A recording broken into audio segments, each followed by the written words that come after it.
14th, 2018. If you would please stand and join me in the Pledge of Allegiance to the flag.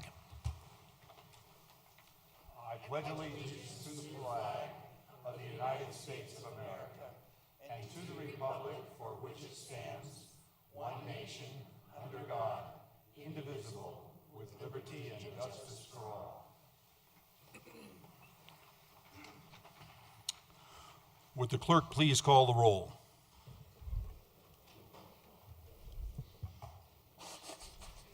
Zachary Urban, Present. Tim Fitzgerald, Larry Matthews, Here. Leah Dozeman, Here. Christy Davis, Here. George Pond. Present. Mr. Mayor, I have word that Councilmember Duran is on her way, and she's going to be late. And I have not heard from Miss Hoppy, but Thank you. I have it secondhand that she's going to be arriving late. All right, thank you. Councilors, you have in your packets City Council minutes for April 9, 2018 and April 23, 2018, and study session notes of April 16, 2018 and May 7, 2018. If there are no corrections, we will let the minutes stand as presented. I see none, so we will note those minutes approved as very nicely presented by our clerk. She does a great job. Thank you very much. We have some proclamations and ceremonies to conduct at our podium, so I'm headed that way, and we'll go from there.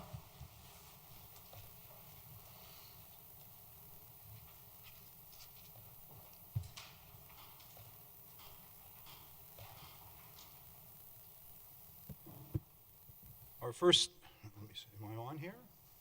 Am I on? Okay. Our first proclamation is about June and healthy active living. Let's see, I've got some people that I'd like to have join me. Matt Anderson, Jenny Snell, Marion Kalb, and Rachel Holteen. Would you all come up here? And you've got your t-shirts on. Mine is, mine is actually in the third drawer down, right on top. June is Healthy Wheat Ridge Active Living Month. Whereas June is a great month to promote active living opportunities and educate citizens about the importance of being physically active, and whereas Wheat Ridge has many convenient opportunities for residents to be active and form healthy habits, and whereas every person can take steps to improve health by increasing physical activity, and whereas the city passed a healthy eating, active living resolution in 2014, confirming the city's commitment to encourage and promote healthy opportunities. And whereas the city's Healthy Eating, Active Living Committee, consisting of staff from Lutheran Medical Center, Kaiser Permanente, Jefferson County Public Health, Local Works, Wheat Ridge Active Transportation Advisory Team, local businesses and residences, is focused on promoting healthy opportunities for Wheat Ridge residents and businesses. Now, therefore, I, Bud Starker, Mayor of the City of Wheat Ridge, do hereby declare June 2018 as Active Living Month and encourage all citizens and businesses in Wheat Ridge to join in this effort by participating in activities such as Lutheran's Heroes of Hope 5K, 10K, and Kite Flight, Ridge at 38th Criterium, Local Works Live Local Active Run Club, cruiser rides, and Fitness on the Green, city performances in the park, and Bike to Work Day on June 27th, 2018. Would you like to say a few words? Good evening, Council, and thank you, Mayor Starker, for always being a great champion for a healthy Wheat Ridge. We're here this evening on behalf of the city's Healthy Eating Active Living Committee, and we meet every month and work on ways to promote easy access and fun access to healthy eating and active living in Wheat Ridge. We had a really successful Heart Healthy Week in February as our inaugural program, and we recognized that June was a month that was already filled with great free opportunities for residents of all ages and abilities to engage in healthy eating or active living in the city. So we have a website, Healthy Wheat Ridge, which you can go to, that has our full schedule of events. Our 4 signature events, which Mayor Starker mentioned, include the Heroes of Hope Run, and that is on June 2nd. And then on June 10th, we've got the Criterium at 38th.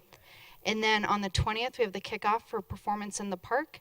And on the 27th is Bike to Work and Pedal to Patio. But in between there's a whole bunch of easily accessible and free and fun activities for everyone. And the more you participate, the more you play, the more you're entered to win prizes. So we'll have some flyers at the back of the room, and Matt's got some flyers to give to council, and we hope to see you guys there. Thank you, as always, for your support. Congratulations. Thank you very much. All right, we're going to get a little photo op here. So we'll get in close.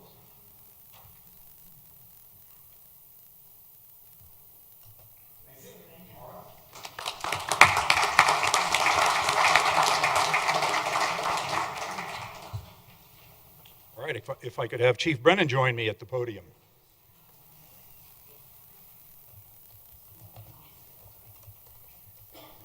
Chief? Thank you. It's my honor to make this proclamation, designating the week of May 13 through 19, 2018, as National Police Week, and May 15, 2018, as National Peace Officers Memorial Day. Whereas the Congress and the President of the United States have designated May 15 as Peace Officer Memorial Day, and the week in which it falls as Police Week. And whereas the people of Colorado have shared in the grief of the tragic loss of Douglas County Sheriff Deputy Zachary Parrish, a member of our law enforcement family, on December 31, 2017. And whereas it is important to recognize and honor the sacrifice made by those who are injured or who die in the line of duty. And whereas the members of the Wheat Ridge Police Department play an essential role in safeguarding the rights and freedoms of our citizens of our city. And whereas it is important that all citizens know and understand the problems, duties, and responsibilities of our police department, and that our law enforcement agency recognize their duty to serve the people by safeguarding life and property, by protecting them against violence and disorder, and by protecting the innocent against deception and the weak against oppression or intimidation. And whereas the police department of the city of Wheat Ridge has grown to be a modern and scientific law enforcement agency which tirelessly provides a vital public service in partnership with the law-abiding members of our community. Now, therefore, I, Bud Starker, call upon all those living and working in Wheat Ridge, and upon all of our community's patriotic, civil, and educational organizations to observe the week of May 13 through 19, 2018 as National Police Week, commemorating and honoring law enforcement officers, past and present, who by their faithful and loyal devotion to their responsibilities have rendered a dedicated service to our community, and in doing so have established for themselves an enviable and endurable reputation for preserving the rights and security of all citizens. I further call upon our community to observe May 15th as National Police Officers Memorial Day, to honor those peace officers who, through their courageous deeds, have lost their lives or who have been injured in the performance of their duties. In witness, therefore, on this 14th day of May, 2014, Bud Starker, Mayor.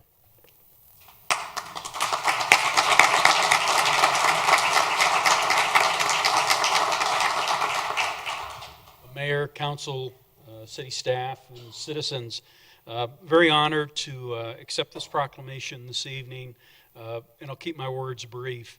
The end of 2017, the beginning of 2018 were difficult. It was a difficult time for Colorado law enforcement.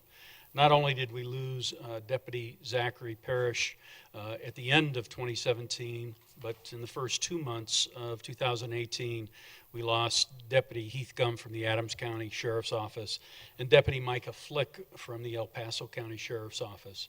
And those hit Colorado law enforcement particularly hard, and even hit our agency hard, as members of our agency knew some of the deputies who lost their lives. So in closing, I'd like to say this. A police department is only as good as the support and trust that we get in our community.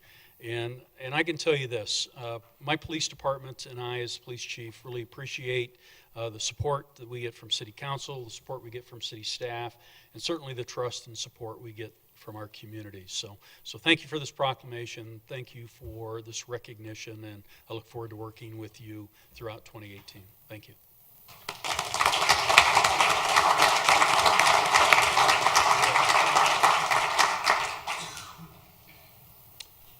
Okay, if I could have John Medrano and Dwayne Double come up and join me, if you're here.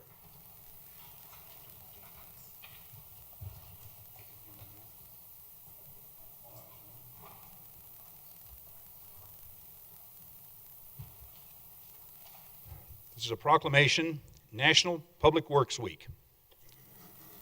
Whereas public works services provided in our community are an integral part of citizens' everyday lives, and whereas the support of an understanding and informed citizenry is vital to the efficient operation of public works systems and programs such as streets and highways, traffic, signage and signs, bridges, sewers, water, drainage, public buildings, fleet, and waste collection, and whereas the health, safety, and quality of life of this community greatly depends on these facilities and services, and whereas the quality and effectiveness of these facilities, as well as their planning, design, construction, and maintenance, are vitally dependent upon the efforts and skill of public works officials, and whereas the efficiency of the qualified and dedicated personnel who staff public works departments is materially influenced by the people's attitudes and understanding of the importance of the work they perform, and whereas the City of Wheat Ridge Public Works Department responsibly manages transportation and drainage facilities in a safe, efficient, innovative, and responsible manner, utilizing our dedicated, highly skilled employees and partnerships to promote a high quality of life in this city and the public.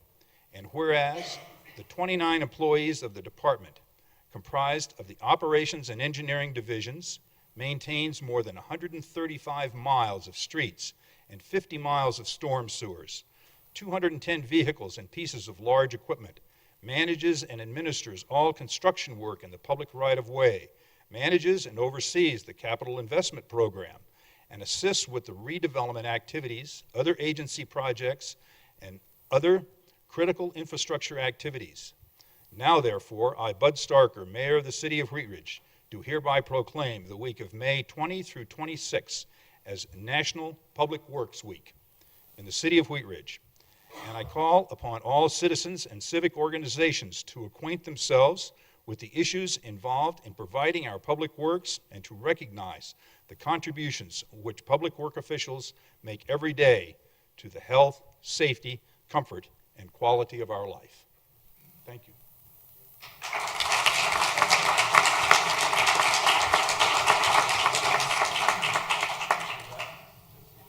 Yeah, hi, I'm Scott Brink, the Public Works Director, and I'd like to recognize Dwayne and John as representatives of the Public Works Division, or Public Works Department, the Operations Division and the Engineering Division. And these are two of our 29 employees that I would describe as unsung heroes. They do all the work behind the scenes that you don't normally see, that goes on, that keeps the engine running, that keeps things going. I thank John and I thank Dwayne for their hard work, making sure, our safety and quality of life here in Wheat Ridge is maintained, and it doesn't happen without them. So thanks a lot.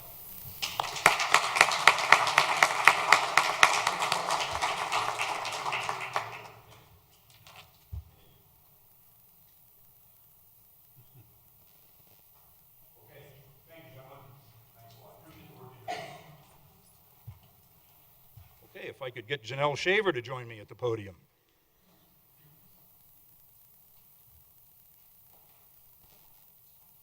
Stand next to me.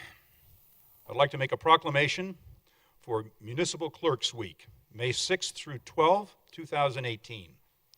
Whereas the office of the municipal clerk, a time-honored and vital part of local government, exists throughout the world, and whereas the office of the municipal clerk is the oldest among public servants, and whereas the office of the municipal clerk provides the professional link between the citizens, the local governing body, and agencies of governance at other levels, and whereas municipal clerks have pledged to be ever mindful of their neutrality and impartiality, rendering equal service to all, and whereas the municipal clerk serves as the information center on functions of local government and community, and whereas municipal clerks continually strive to improve the administration of the affairs of the office of the municipal clerk through participation in education programs, seminars, workshops, and the annual meetings of their state, provincial, county, and international professional organizations. And whereas it is most appropriate that we recognize the accomplishments of the office of the municipal clerk.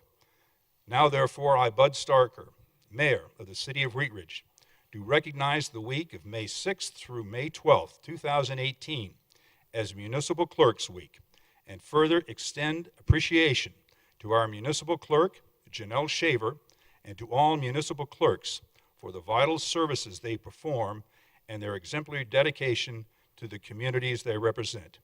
Dated this 14th day of May, 2018.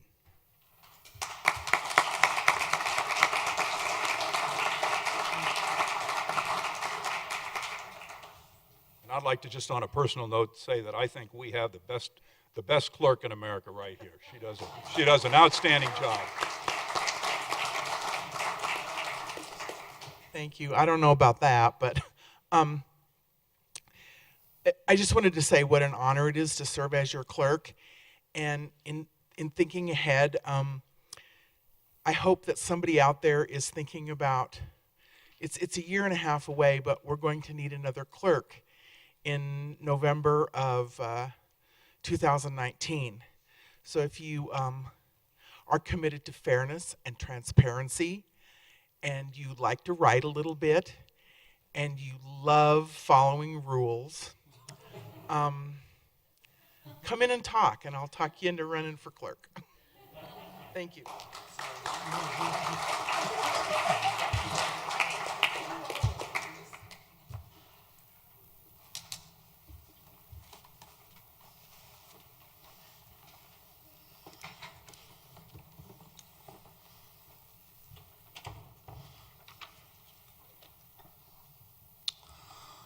Okay, we're going to go to our citizens' right to speak. This is an opportunity for anyone here who would like to speak on any topic that is not on the agenda. And I have a list of speakers, and I'll call your name. When I call your name, if you'd please come to the podium, adjust the mic so that you can be understood. You give us your first name and last name, and if you would spell your last name and give us your address, and then you can go from there. And we have 3 minutes for a presentation. So our first speaker is John Butler.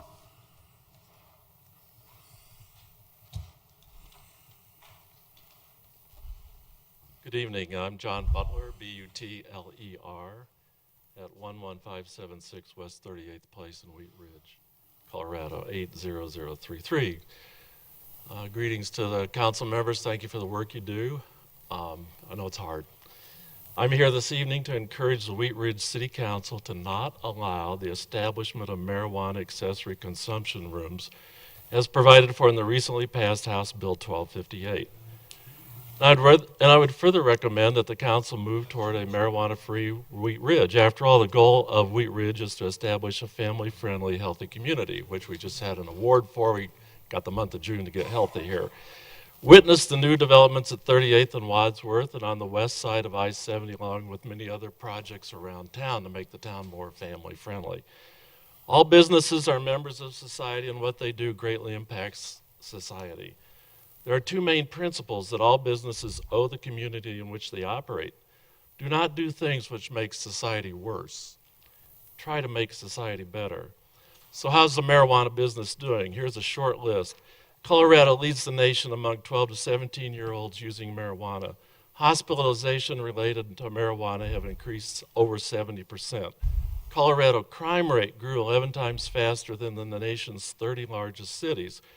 Organized crime and cartel activity have increased. The black market just refuses to go away. Last year, Governor Hickenlooper requested an additional $16 million for new housing for the homeless. And in Colorado, the percentage of all traffic deaths where the driver tested positive for marijuana is now twice what it was in 2010. Who said marijuana never kills anyone?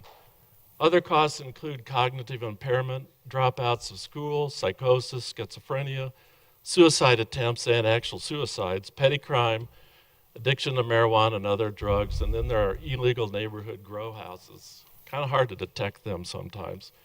Recently, in a Denver Post article, it was stated that employers were beginning to lower their employment requirements concerning marijuana as they're having trouble finding enough qualified workers. Is that what we want? Lower standards? Aren't we striving for excellence in our society? All of the above items represent a cost to society, and one more cost that all of us are paying is higher car insurance premiums. Kind of hard to see that, but it's happening because I've talked to an agent about that. With all the above bad news, there must be a pony in here somewhere, if you know what I mean. You say that pony is the tax revenue. Well, I don't believe the tax revenue will begin to cover all the costs of society.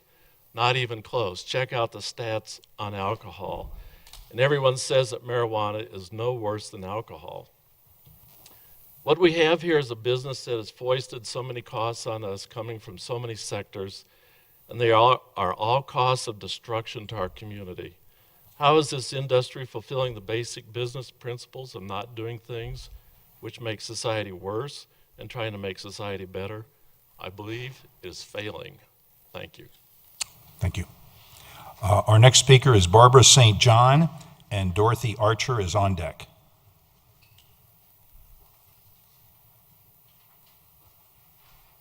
Barbara St. John is the name, S-T-J-O-H-N. Live at 3480 Everett Street.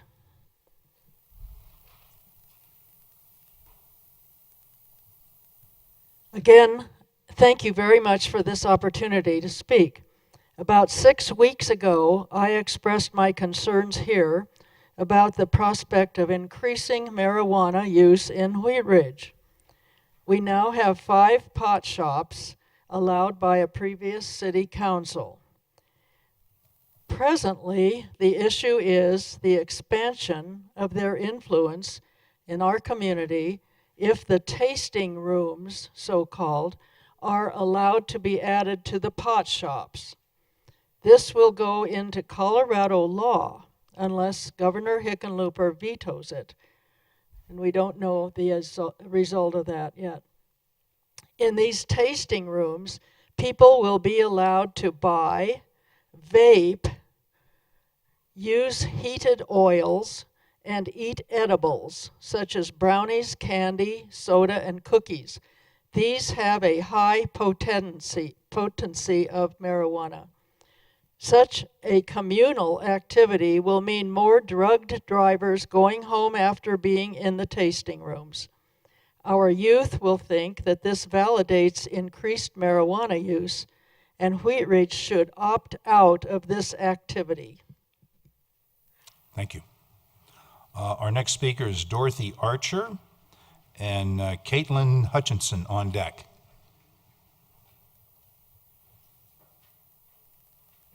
My name is Dorothy Archer, A-R-C-H-E-R, 3640 Marshall Street. Good evening, Mayor Starker, City Council, staff, and citizens. I would like to address the survey, and I want to thank Mr. Goff for having his assistant call me and answer many of the questions I had. I understand that the survey is under, survey right now to compile all of the data. I asked if this would be presented to council. She said yes, it would be the first Monday of June, June 4th. I also asked if it would be in the paper so people who do not attend this meeting and watch Channel 8 would be aware of its outcome. And she said yes. I'm in hopes and in favor that 24 and 25 are the very thing that we're hoping for. Again, I want to point out, for those of you that are not familiar with this issue who are in presence tonight, all of the residential zones except R1C and R3 are liable to have a 35-foot home with a flat roof put up right next to their own home. If you want to see what a 35-foot, 15-foot bulk plane looks like, please drive by Chase Street, 3310 and 3320. It's still a 3-story home. One more time, I am saying, I am not against a home being raised if it is in need, but there is no reason whatsoever that we are still the same city, the only city that still has a 35-foot allowance. They have all changed, including Denver. Why do we continue to hold out and make it so existing citizens are put in a very bad situation? It's not acceptable. It is not acceptable. 25 feet with a 15-foot bulk plane gives you 2.5-foot story home. I will be back. Thank you. Thank you. Our next speaker is Caitlin Hutchinson and Mr. DiTullio on deck. Hi, it's Hutchinson, Hutchinson, and I'm at 4025 Quay Street. I just want to thank the council for taking the time and everyone here. I'm actually a member of the Wheaties Academy, which is in partnership with Wheat Ridge City and works with Local Works as well. I moved here in 2014 with my husband with aims of settling down a little bit, starting a family, and being part of our community, but with very little insight into how to actually turn that into action. And so a couple years went by where I was just a commuter to Denver doing my job and talking about community and all the things we wanted for our son and not really knowing how to turn that into reality. Enter Wheaties Academy, thanks to my neighbor who recommended it to us. And I have learned a lot about the civic roles in our community and how to come up to city council and have a conversation like this. And I want to just thank everyone for the opportunity to promote this type of organization. It gives me that toehold to participate, and the process I think is a lot less intimidating to come in knowing that I have other Wheaties around and I'm bumping into people that I can actually call neighbors and citizens, not just feeling like the loner on the outskirts of our community. So thank you for the opportunity, and I hope that other people who are looking for engagement can think about Wheaties Academy in the future as a way to step in. So thanks. Thank you. Our next speaker is Jerry DiTullio. Good evening, Jerry DiTullio, DiTullio, Wheat Ridge. I had 4 quick things tonight because I may have to leave the city council meeting early. I just wanted to congratulate our Wheat Ridge High School seniors. They're graduating this year Friday, and they'll be downtown, so congratulations to our seniors. Also, I wanted to thank Joyce Manwaring and the Parks and Rec department, plus Molly, who worked with us on April 27th, the Day Without Hate. We did a cleanup and a landscaping and planted trees at Discovery Park. So I want to thank the staff for all their work, and our students did a great job, and they were working with the Parks Department on job careers as well. The third thing I wanted to mention is I passed out the C-Safe statement for the 2E funds. If you look at that statement real quickly, it's on the dais. We're averaging about $39,000 a month on interest. If you go 12 months, that'll be $470,000 in interest earned for 1 year on the C-Safe account for 2E funds. Just a reminder that these funds can only be spent on 2E projects. They can't be spent on ADA sidewalks or anything that's not 2E specific. And the last thing I wanted to mention, I've got a lot of phone calls from citizens and council members. There was a business that I revoked their business license. It's called Break the Stigma Fitness. That hearing they appealed that revocation of their license. So that hearing is May 17th. And the reason why I wanted to mention that tonight is that that hearing will be at City Hall, but it's not a public hearing. It's not there's no public comment or no types of activity like that. The idea is that everybody gets a fair and impartial hearing that night. So I just wanted to let everybody know that we'll have the hearing, we'll have the prosecution and the defense speak, and then I'll issue a recommendation after the hearing, but it won't be that night. So thank you very much. Thank you. That concludes all of the people that I had signed up to speak. Is there anyone else here who would like to come forth and talk under public comment? Now is the opportunity, if you'd like to come up. Please come forward to the podium and give us your name and address, and if you would spell your last name. My name is Edward Walters, W-A-L-T-E-R-S. I live at 2840 Miller Street in Lakewood, Colorado. I wish to speak about the city's retention of the baseball field at Field Park. Although I live in Lakewood, I have been professionally and socially attached to Wheat Ridge in the past. While I was going to law school, I resided at 29th and Reed Street. My first law office was located at 4445 Kipling Street, which was partially owned by the late Maurice Fox. Maury was the first city attorney who incorporated the city of Wheat Ridge, and he also had the city designated as a home rule city. Maury asked me to handle the municipal court, and also from time to time he asked me to attend city council meetings. The court and the council meetings were held in a basement in the Savings and Loan building just east of Wadsworth Boulevard on 38th Avenue. Also, after I left the city to join the law firm of Bradley, Camlin, Carney, and Golden, the city had also retained me to represent it in one of the lawsuits that it was involved in.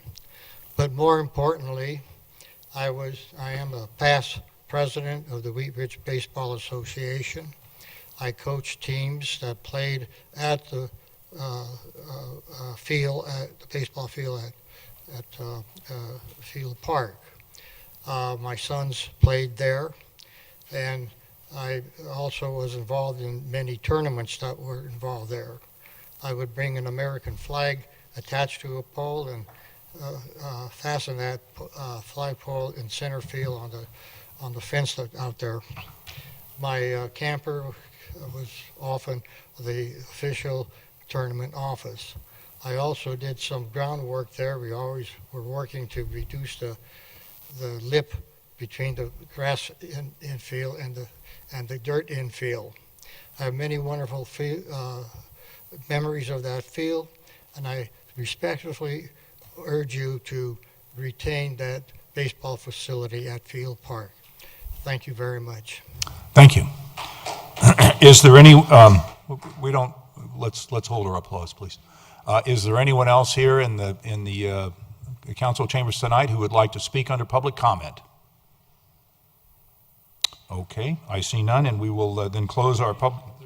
Oh, I'm sorry. Just on the agenda, but just on the. Yeah, just on, not on the agenda, on items not on the agenda. Okay. Okay. We will move on to item number 1. This is consent agenda. Mr. Pond, would you please introduce item number 1? Thank you, Mr. Mayor. I'm happy to present the consent agenda. Item A, motion to approve payment to Kaiser Permanente for May 2018 membership billing in the amount of $179,840.88.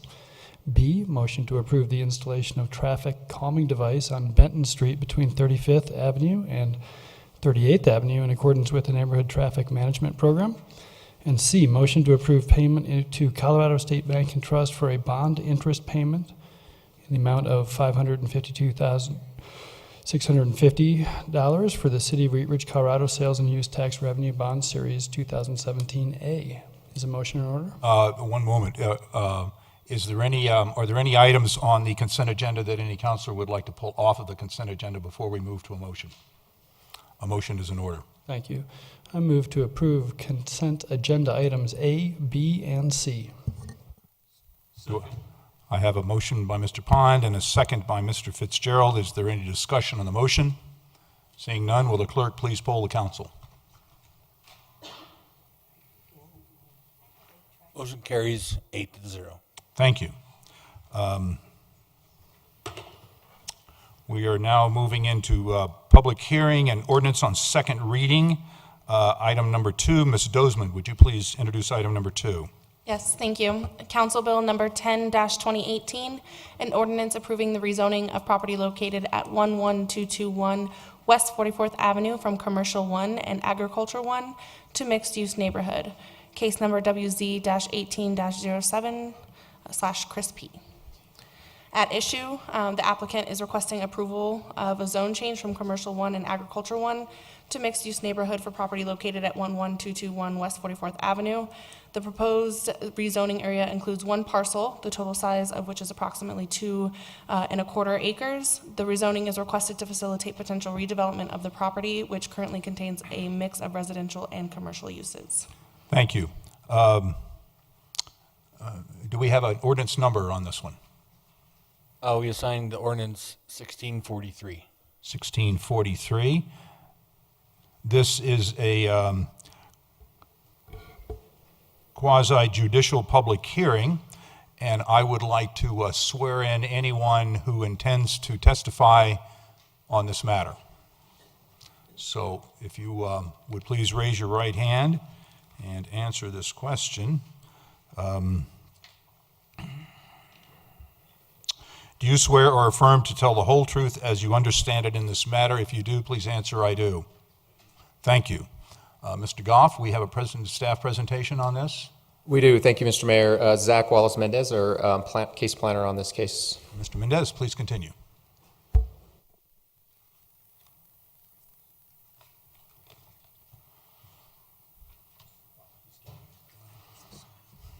Alrighty. Good evening.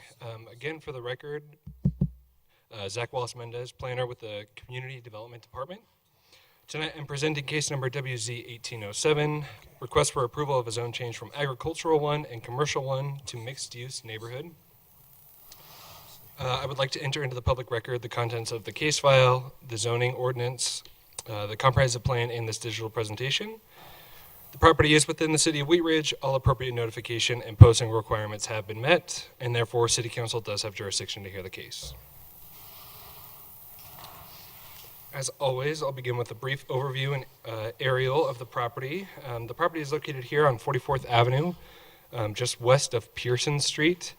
It is outlined in red, and as Ms. Dozman mentioned, it is all one property, despite the fact that it looks like it's two separate parcels. It is all under one ownership, just one parcel. Directly north of the property, right here in this area, is the city's Public Works maintenance shop. To the west is the Baugh House, a historical property in the City of Wheat Ridge. Further south is a planned residential development along with some commercial development along 44th Avenue. And then this road right here with this tennis court here is the entrance to Prospect Park. This is the same aerial with the city zoning map overlaid on top of it. As you can see, the property is split zoned between Agricultural 1, which is that light green color, and Commercial 1, which is the pinkish red color. Other zonings in the area include a lot of agricultural land, one property that's zoned Residential 1, some Residential 2, this darker green down here and over here is a planned residential development. All of this pink is C1, and then the Public Works maintenance shop is zoned public facilities. This is just a quick view of the property showing the existing bar building to the east, and then one of the 4 homes that exist on the property's west side. Oops. So, the proposed zone change would allow the property to be used residentially, commercially, or as a live-work mixed-use property. The split zoning and current non-conforming status of the agricultural portion of the property makes it investment pretty difficult. One thing that I just skimmed over, I apologize, is agricultural 1 zoning allows 1 dwelling per 1 acre of land. So this property currently has 4 homes on it. They were all built around, I think, 1869 to 1909. So before the city existed, before zoning as a concept even existed. So these are called legally non-conforming units. And as such, they can remain, but they cannot, no more units can be added to those properties, or to that portion of this property. Nor can any commercial uses other than maybe a home occupation in one of those homes. On the commercial side of the property, the existing commercial building could expand. However, it cannot convert to residential, and any commercial uses on that property are pretty limited. They need to be ancillary to the main commercial use of the property, and then there's a whole bunch of other requirements that they need to meet in terms of size and location and all that.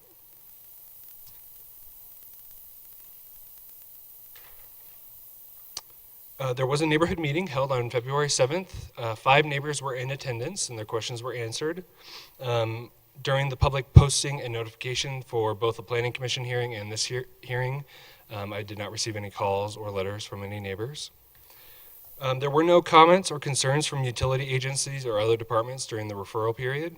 And it should be noted, if the zone change is approved and redevelopment is proposed for the property, there would, at a minimum, be a site plan review to make sure that the redevelopment proposal meets the city's standards for parking, landscaping, buffering, all that kind of stuff.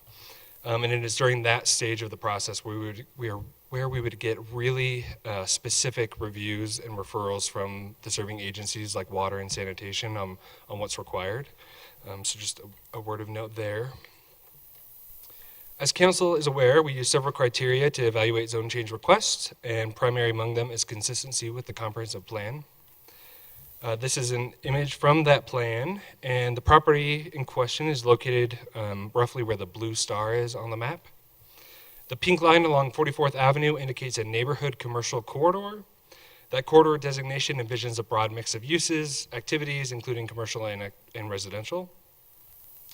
And so because MUN allows also a mix of uses, including residential and commercial, it's an appropriate transitional zone district between 44th Avenue commercial corridor and residential uses that exist to the northeast and to the west of the property. Also relevant in this case is the Fruitdale sub-area plan, which was adopted in 2007. Again, the property is denoted by a blue star on the map here. And the sub-area plan indicates this area of 44th Avenue to be a mixed-use area, as you can see right above the blue star, kind of pointing to these circles. The plan encourages reinvestment and redevelopment, and specifically for this defined area, calls for mixed-use projects that can help create a neighborhood center. So with that presented, staff finds that in addition to being in conformance with the comprehensive plan, this requested zone change is also in compliance with the goals and objectives of the Fruitdale sub-area plan. So staff has concluded that the request does meet the zone change criteria. The change is supported by both the comprehensive plan and the Fruitdale sub-area plan. The mixed-use neighborhood zoning is compatible with the surrounding area, which already includes a mix of uses. And the zone change will not have an adverse impact on the public welfare. Again, for these reasons, staff recommends approval. That's the end of my presentation, and I'd be happy to answer any questions that the council may have. Thank you. I think we'll hold questions until we have all of the presentations. We typically give the applicant an opportunity to make a presentation. Is the applicant here, and would the applicant like to make a presentation? The applicant is here. Would she like to make a presentation? Okay. She would not like to make a presentation. That's fine, thank you. That's fine. We will take public testimony. Any other additional public testimony? No one had signed up to speak on this. Is there anyone else here that would like to speak on this item? Okay. I'm going to open it up for questions of the, from council of Mr. Mendez, Mr. Matthews. Thank you, Mr. Meyer.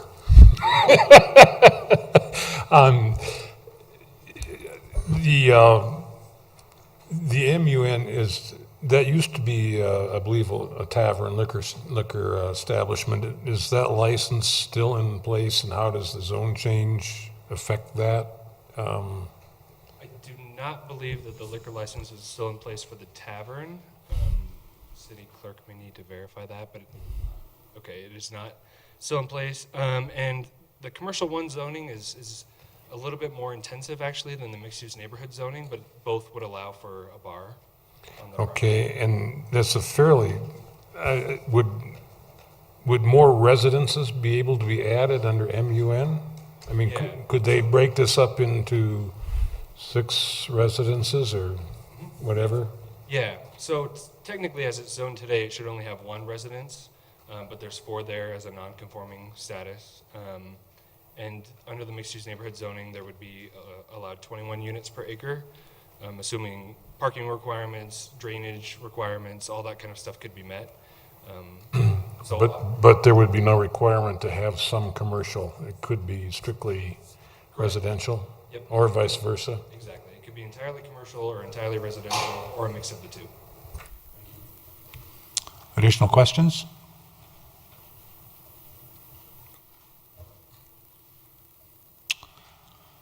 Then I'm going to close the public hearing and ask for a motion. Thank you. I move to approve Council Bill number 10-2018, Ordinance 16-43, approving the rezoning of property located at 11221 West 44th Avenue from Commercial 1 and Agriculture 1 to mixed-use neighborhood on second reading, and that it take effect 15 days after final publication for the following reasons. 1, City Council has conducted a proper public hearing that meets all public notice requirements as required by Section 26-109 of the Code of Laws. 2, the requested rezoning has been reviewed by the Planning Commission, which has forwarded its recommendation of approval. And 3, the requested rezoning has been found to comply with the criteria for review in Section 26-112.e of the Code of Laws. Do we hear a second? Second. Second by Mr. Urban. Do we have discussion on the motion? Seeing none, will the clerk please poll the council? Motion carries 8-0. Thank you. Bless you. Item number 3, Mr. Urban, would you introduce item number 3, please? Thank you, Mr. Mayor. Council Bill number 11-2018, an ordinance approving the rezoning of property located at 4650 Wadsworth Boulevard from residential 2 to mixed-use neighborhood.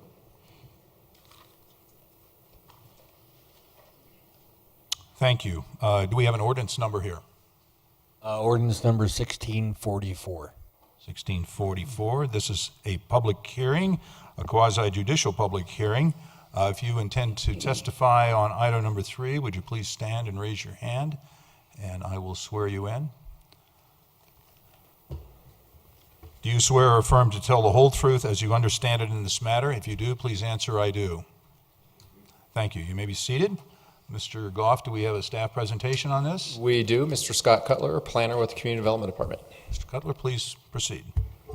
Thanks, everyone. Like he said, my name is Scott Cutler. I'm a planner with the Community Development Department. We're here tonight to hear case number WZ1806, which is a request for approval of a zone change from residential 2 to mixed-use neighborhood at 4650 Wadsworth Boulevard. I'd like to enter into the public record the contents of the case file, the zoning ordinance, the comprehensive plan, and this digital presentation. The property is within the city of Wheat Ridge. All appropriate notification and posting requirements have been met, and therefore the City Council has jurisdiction to hear the case. This is an aerial view of the property. The subject property is outlined in red in the middle of the screen. It's located on the east side of Wadsworth Boulevard between 46th and 48th Avenue, and the property is approximately 1/3 of an acre in size. The subject property is currently zoned residential 2, which allows for single-family homes and duplexes. Duplex currently exists on the lot. You can see that the Wadsworth corridor is primarily commercial in nature. The properties to the north and south, as well as other properties in the nearby vicinity, are zoned restricted commercial, which allows for offices and limited retail. The property across the street is zoned mixed-use neighborhood, and another one is zoned residential 3, which allows for multifamily residential. And then the properties further to the east and further to the west of Wadsworth are all zoned R2 as the uses transition into more residential neighborhoods. The property currently contains a duplex that was built in 1951. There's a horseshoe driveway in front and a gate on the right side of the house to access a rear yard and parking area. This is a view looking east across Wadsworth. And then the properties to the left and right are both zoned restricted commercial and contain commercial uses. This is another view looking southeast along Wadsworth. And this is a final view, courtesy of Google Images, which shows the front yard, the neighboring commercial properties, and the driveway off to the side. There's the access to the rear yard through the gate on the right. Quickly going over the development standards, this table compares the existing and proposed standards that would apply if the property were to redevelop. Like Zach mentioned earlier, the proposed zone change would allow the property to be used residentially, commercially, or as a live-work mixed-use property. The low-density residential zoning on the property may make additional reinvestment difficult. And based on the lot area, the MUN zone district could allow up to 21 units per acre on this property. To put MUN into context, the commercial zones on Wadsworth, including the RC zone and the C1 zone, allow office buildings up to 50 feet in height. Any building containing residential and mixed-use neighborhood would be limited to 35 feet. And then there are design standards in mixed-use neighborhood that are stricter than for other zones, including R2, which is not actually regulated by city architectural requirements. There was a neighborhood meeting on February 13th. 6 folks attended the meeting. We had various discussions about setbacks, landscaping, buffering, things like that. We did receive one letter of support during that time, but that person was not at the meeting. We did not receive any concerns from outside agencies or city departments. And then we have not received any phone calls or additional letters received during both public hearing noticing processes. Keep in mind, this is a zone change, and if redevelopment is ultimately proposed for the property, at a minimum, a site plan review would be required by the city to ensure the development meets the city standards. It is during that stage of the process when utility agencies will do an in-depth review of the process and what a developer would need to do in order to develop the site. As council is aware, we use several criteria to evaluate zone change requests, which includes consistency with the comprehensive plan. Staff believes that the proposed mixed-use neighborhood zoning is consistent with the policies and goals in the city's comp plan. The comprehensive plan for this area indicates Wadsworth Boulevard as a primary commercial corridor. This encourages a broad mix of activities. The comprehensive plan specifically notes the importance of improving outdated and underutilized properties on Wadsworth. The zone change request enables further investment in the property and aligns with the city's goals for a mix of uses on this corridor. Ultimately, staff has concluded the request meets the zone change criteria, and I'll just go over the reasons quickly, but they're more detailed in your staff report. The zone change will promote public welfare. The zone change is consistent with the goals and objectives of the comprehensive plan and with the character of Wadsworth Boulevard, and the zone change will provide for an additional opportunity for reinvestment in the area. That concludes my presentation. I'd be happy to answer any questions. Why don't we hold on to questions and ask if the applicant would like to come forth and make a presentation. Okay, let the record show the applicant does not want to come forth. I don't have anyone signed up for public testimony on this. Is there any member of the public who would like to come forth and speak on this item? Yeah, in the back. Please come forward, please.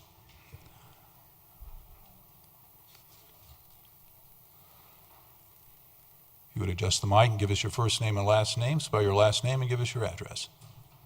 Hello, my name's Dan Grant, Grant, 4645 Webster Street. I own the property directly behind this property that we're speaking about. I attended the neighborhood meeting and then the previous meeting. I'm not sure if we know what the plans are, but according to the applicant at the neighborhood meeting, they'd like to build a 2-story fourplex, 3 bedrooms in each for each apartment. Quite a few concerns. Number one, that's approximately 12 to 16 more people in this small vicinity. If they each own a car and a half or a car, we're looking at another 4 cars, pets. There's already occupants in the house that's existing. So I'm wondering, is there a number of people allowed in this small area? I think it's way too small to have a fourplex in there. Also concerned about what type of tenants they would bring in there.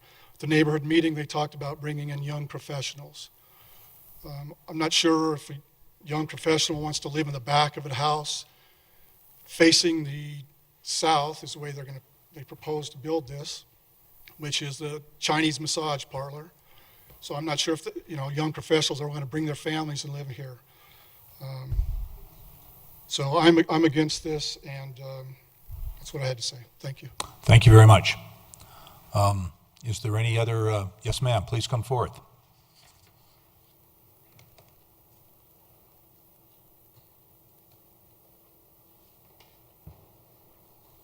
My name is Nancy Roman, and I live at, my last name is Roman.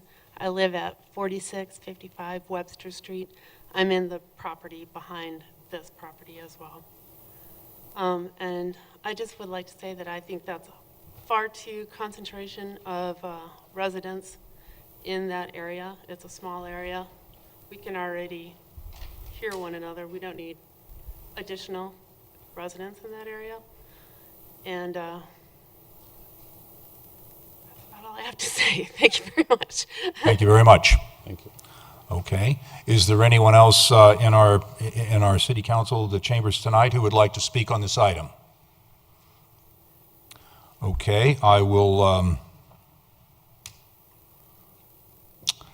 open this up to council for questions. We'll start with Ms. Duran. Thank you. Can the applicant address us and let us know what his plans are, and are those market rate units? And if you would please give us your name and address. Mike Nguyen, Nguyen, and the property's at 4650 Wadsworth Boulevard. So originally our idea was, when we approached Scott, was we know Wadsworth is going to be expanding. The city is investing in the area. I have a business partner. He and I both went to Carlos Gold Mines together, right down the street. And our idea is, we want to invest in it as well. If the city's investing in it, we really should invest in it as well. And what we know is rentals, but that isn't necessarily what we may do here. It just opens up the potential to do other investment, because really it's real tough to, like they said, it's on Wadsworth. Unless you have some other setup for residents, this doesn't lend well to residents. And we have found that because of just how close this particular building is to Wadsworth, and it's loud. So I guess, well, it's really just, we want to invest in the property, and we just can't do it with the R2 zoning, and mixed use would be one way to get to it, and that's what the city planners suggested, and that's what we're going with. Thank you. Thank you. Mr. Matthews. Could you tell us, it's about 1/3 of an acre, and with whatever, I don't know if we're taking any right away there for the Wadsworth widening and what would be left, but by the time you take out landscaping and parking requirements, if there's 4 units there, I would assume parking requirements would be close to at least 6. How many square feet of actual building spots left for someone to put up a structure? Wouldn't be a lot. I don't have the exact figure of how much wider Wadsworth is getting in that area. I know it's somewhat substantial. It would take up at least a portion of that front yard. So like I said, I don't have an exact figure of what the total buildable area would be. I've estimated potentially 5 units could fit on the property with the current zoning, but like I said, that would be up to parking and all of the other requirements it would have to meet. That would be like the maximum, maybe 6, but we're not really sure because I don't have the exact figures. Thank you. Would you like to, it looks like the applicant, would you like to hear from the applicant? Mr. Nguyen. The Wadsworth expansion is planning to take pretty much the whole front yard. So it will be about 2-3 feet away from that front door of the existing building. And like Scott said, it should be about 5 units, but as Mr. Grant said, we can't fit 12 people in that unit. We wouldn't want to try to do that. We're talking about young professionals. Again, original thought was 4 because that was the max, but we would investigate with an architect, with engineers, with the city planners, and really make it fit into what's there. We're not going to try to cram a giant building because I'm sure it's not going to get approved, right? There's rules in place that won't allow it. Thank you. Mr. Urban. Thank you, Mr. Mayor. My question is for staff as it relates to why would we be looking at a mixed-use neighborhood versus a mixed-use commercial for this, given the sub-area plan calls for this to be a commercial area? I guess that's my question. So we had kind of considered both as options. This section of Wadsworth, especially north of 46th, kind of transitions to less intensive uses, and there's actually that pre-existing mixed-use neighborhood across the street. So, mixed-use commercial allows for potentially more intense uses and also larger building sizes. And I think in this area, particularly because the lots are fairly small, it's kind of a transition into more of a neighborhood feel as opposed to like 38th and Wadsworth, which is a much more intensive corner. Thank you. Additional questions? All right, before I close the public hearing and ask for motion and council discussion, does council have any further questions of the applicant or staff? I'm going to close the public hearing, and a motion is in order.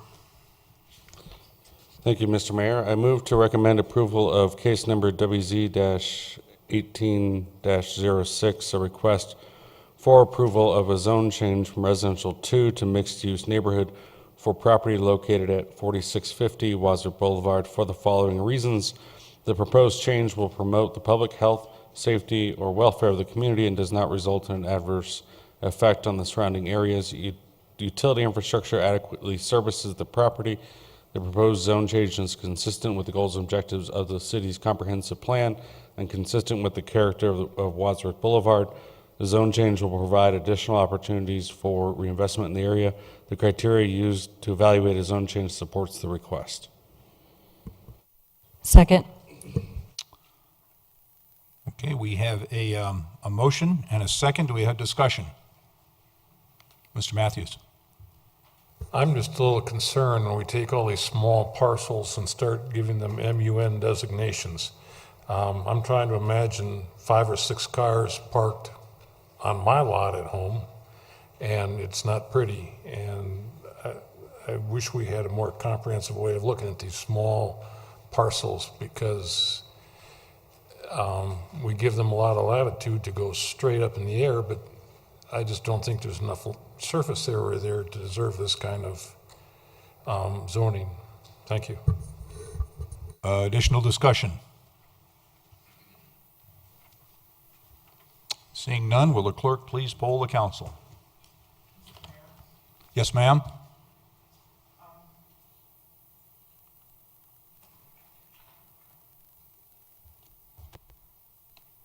Mr. Urban, did you read the motion from the Planning Commission or the City Council motion?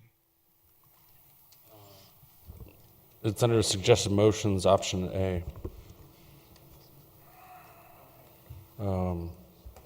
But I can go back and look. I think that was the Planning Commission.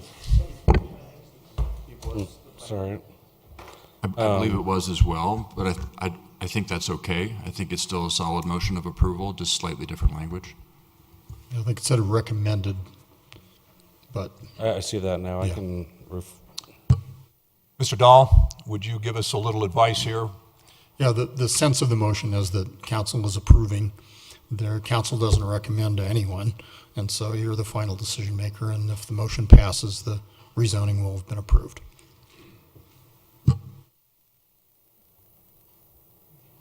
Should I read it again then?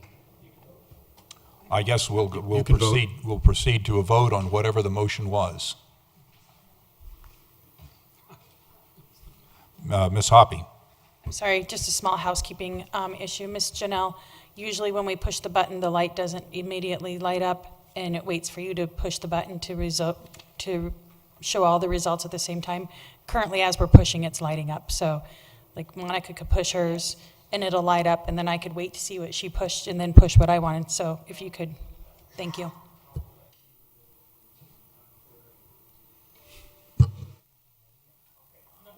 Okay, have we got this? The screen is clear and we're ready to vote? Okay, would the clerk please poll the council?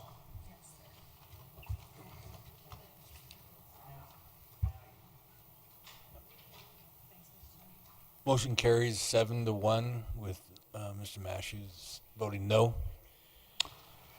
Thank you.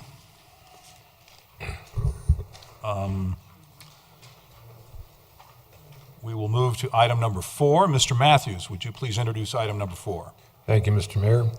Item number 4 is Council Bill number 13-2018, an ordinance approving the rezoning of property located at 12600 West 42nd Avenue from Agricultural 1 to Planned Commercial Development PCD, and for approval of an outline development plan, case number WZ-18-08/Ball. This is an ordinance on first reading. As this is an ordinance on first reading, we do not take public testimony on this. Mr. Matthews, would you please provide us with a motion? I move to approve Council Bill number 13-2018, an ordinance approving the rezoning of property located at 12600 West 42nd Avenue from Agricultural 1 to Planned Commercial Development, and for an outline development plan on first reading, order it published, public hearing set for Monday, June 11th, 2018 at 7 p.m. in City Council chambers, and that it take effect 15 days after final publication. Second. There's a motion by Mr. Matthews and a second by Ms. Dozman. Is there any discussion? Will you please poll the council?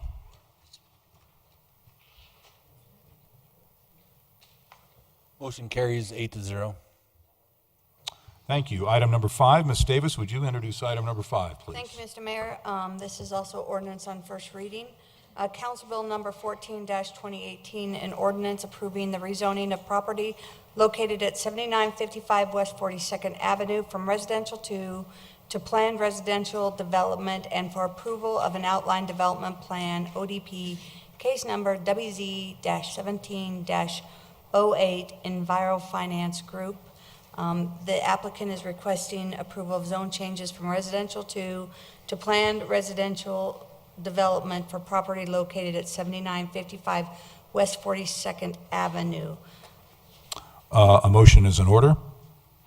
All right, let me get down there. I move to approve Council Bill number 14-2018, an ordinance approving the rezoning of property located at 7955 West 42nd Avenue from residential 2 to planned residential development, and for an outline development plan on first reading, order it published, public hearing set for Monday, June 11th at 7 p.m. in City Council chambers, and that it take effect 15 days after final publication. Second. All right, we have a motion and a second, and the board is cleared. Would the clerk please poll the council?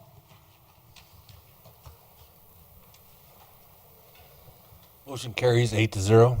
Thank you. Item number 6, Ms. Duran, would you introduce item number 6? Thank you, Mr. Mayor.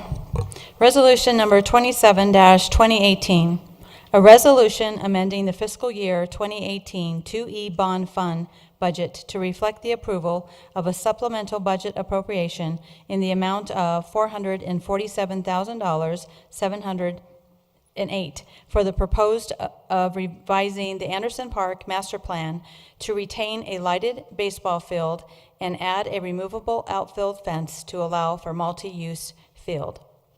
Is there a staff presentation? Mr. Goff, do we have a staff presentation on this? We don't. We're here for questions. Okay. We have no staff presentation, but we do have a number of people that have signed up to speak on this. Our first speaker, and when I call your name, would you please come forth to the podium? Donovan Cobbins, it looks like, with Edwin Walters on deck. Hi, my name is Donovan Cobbins, Cobbins. And when I walked in, there was an official-looking gentleman that saw me with my daughter and had me put my name on the top of the list, so I apologize. That wasn't done out of rudeness or disrespect to anybody. No, that's fine. And 1121 29th Street. Thank you. All right, so I'm definitely pro baseball field, specifically for a number of reasons. I was first alert about this, and I believe that they were proposing to change it to multi-purpose and soccer fields. We're in a situation now, and have been in the same situation since I came back to Denver in 2010, to where if I try to schedule a practice, Anderson is the only option that we have during the week on a lot of occasions. In addition to that, finding a baseball field in Denver is not as easy as some may think it is. As it is right now, Anderson has been the only field that we have an option to play at in the evening because it is a lighted field. In my opinion, I would not want to take away anything from children, as of course you see my little girl sitting over there. I would more so look at ways to enhance. So the idea of potentially modifying the baseball field to allow for additional participants is something that I completely agree with, as opposed to just demolishing the field and not having an option for baseball. There's a number of reasons why I can go on and on about that, but I imagine some folks are probably trying to get home, and my daughter's got a ballet recital in the morning, so we are going to have to be rude and skip out of here because she's about 30 minutes late for bedtime. Thank you. Our next speaker is Edward Walters and Mark Cerullo on deck. Mr. Walters spoke earlier. He was the attorney. I think he didn't understand, and you've already heard his. Okay, I understand that Mr. Walters has already spoken earlier. Mark Cerullo with Shane Jones on deck.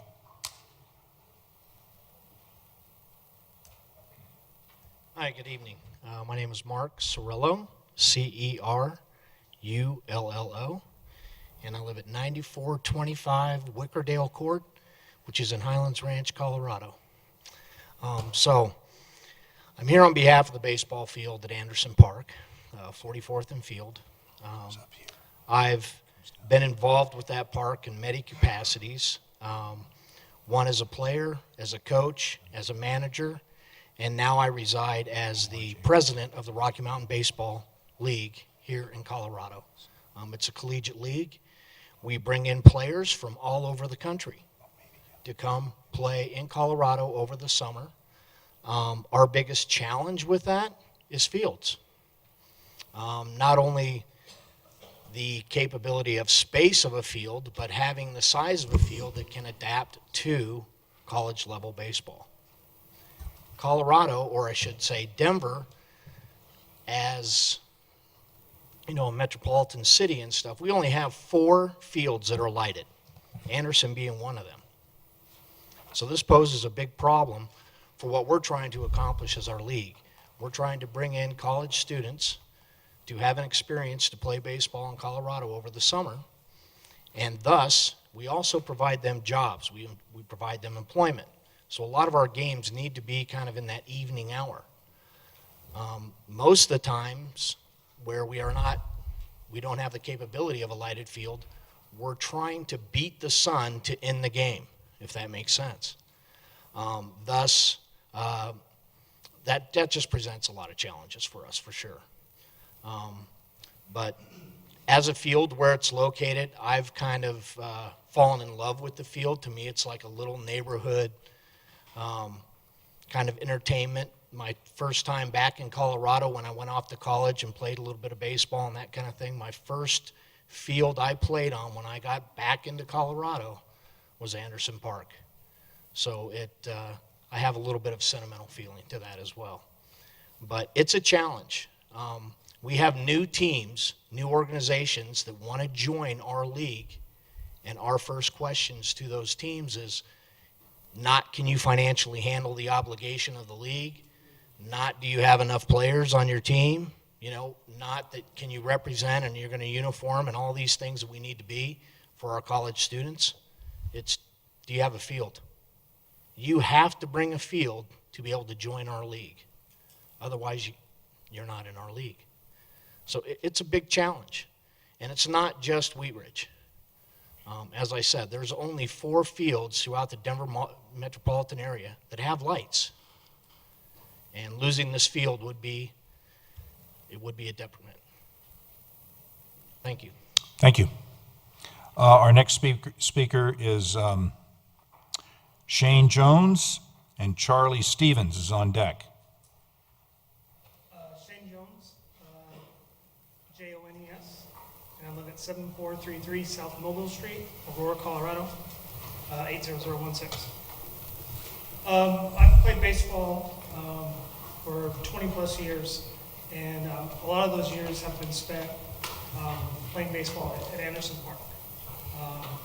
As I've grown older, I have children now, and what I'd like to really address too is the aspect of the community and the aspect of the family relationship when it comes to Anderson Park. As my kids were growing up, they would love to come to the baseball park, with me, and watch me play, get to know the players, and things like that. Anderson Park has really become whether you know it or not, it's kind of a staple of the community of Wheat Ridge and of Colorado, just because that it provides unique features that no other field provides. So personally, I think it would be unfortunate if that field was demolished and not retained. I feel if it is approved, I think it could be multi-purpose, and it would provide the opportunity for myself, and I'm sure other players will speak to it, the opportunities to bring their families out and have a good time. Because, when we all get together with our families, we have a great time in Anderson Park. So that's all I have to say. Thank you. Thank you. Our next speaker is Charlie Stevens and Bill Blakely on deck. Charlie Stevens, Stevens, and I just wanted to come. Could you give us your address also? 794 Troy Court, Aurora, Colorado, 80011. Thank you. I just wanted to come and address the council. Thanks for taking the time to listen. I've been playing baseball there for about 12 years, and it's one of the few, like it's been mentioned, opportunities for playing at night. The teams that I play on, we play in the evenings just because of work and different considerations. It's an opportunity for our families to get together and have fun, and losing Anderson would probably end up making it very difficult for the teams that I play on to continue to play. So anyways, I just really enjoyed playing there, and I hope you guys consider that. Thank you. Thank you. Our next speaker is Bill Blakey and Mark Kanger, I believe, on deck. Bill Blakely, Blakely, 39621 East 160th Avenue, Kingsburg, Colorado, 80643. Thank you for seeing us tonight. I've coached and played on that field since the early 90s with the MSBL, the Men's Senior Baseball League, and the MABL, which is the Men's Adult Baseball League. I'm also a coach of the Rocky Mountain Baseball League team. We do have kids, like Mark was saying, from all over the country. This year I actually have 2 that are coming from Perth, Australia to come play. And it's a big thing for these kids to come all the way here to be able to have a chance to play on a nice lighted field. So I hope there's a good chance that we can keep it and improve on it. The movable fence is a great idea, so you can use it for multiple purposes. And I just hope consider that we can keep the field. Appreciate it. Thank you. Thank you. Our next speaker is Mark Kanger, I believe, and Kyle Paulson on deck. Mark Kanger, Kanger. I'm at 2508 Alkire Street, Golden, 80401. I have a little bit of a similar thing to say as the other people. Was born here in Wheat Ridge, went to Manning when it was still a junior high school, went to Wheat Ridge High School. My entire life, I have memories of playing at Anderson Park, from Legion Baseball all the way through 20 plus years of the Collegiate League that Bill Blake and Mark Cirillo have talked about. I think we're all have sentimental attachment to that field, but in a sense, I think we're kind of missing a point here. I can attest to the fact from the position I'm in. Currently, I work for Colorado Sports Officials, where we train, recruit, and assign sports officials to baseball games. This year, we will assign umpires to over 12,000 baseball games. I would like to say I have my pulse, or my finger on the pulse, of trends that are going on with baseball better than anybody else here. And one of the problems that I see is we have more and more games, our population is increasing, and we do not have more fields. So I can attest to the fact that from perspective of tournament directors, site directors running tournaments, there's a shortage of fields. So when we start taking away fields, we're basically taking away opportunities from kids to play baseball. But we're missing the point in terms of the memories that we have playing there and what it is to play. I really want to stress the fact that I think what's most important about baseball and what happens at that field is the relationships that have been formed over the years. I can't tell you how many relationships that I've formed over 20 plus years of playing at that field.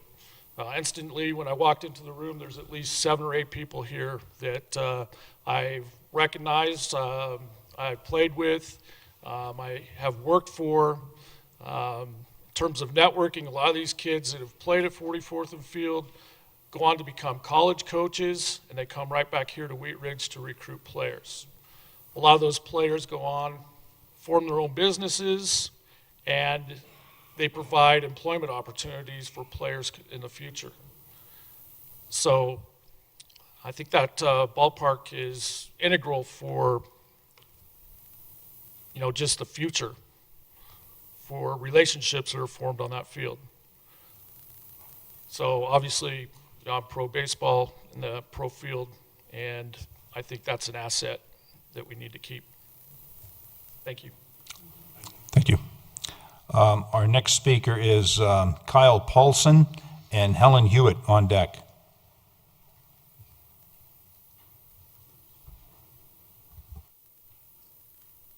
Kyle Paulson, Paulson,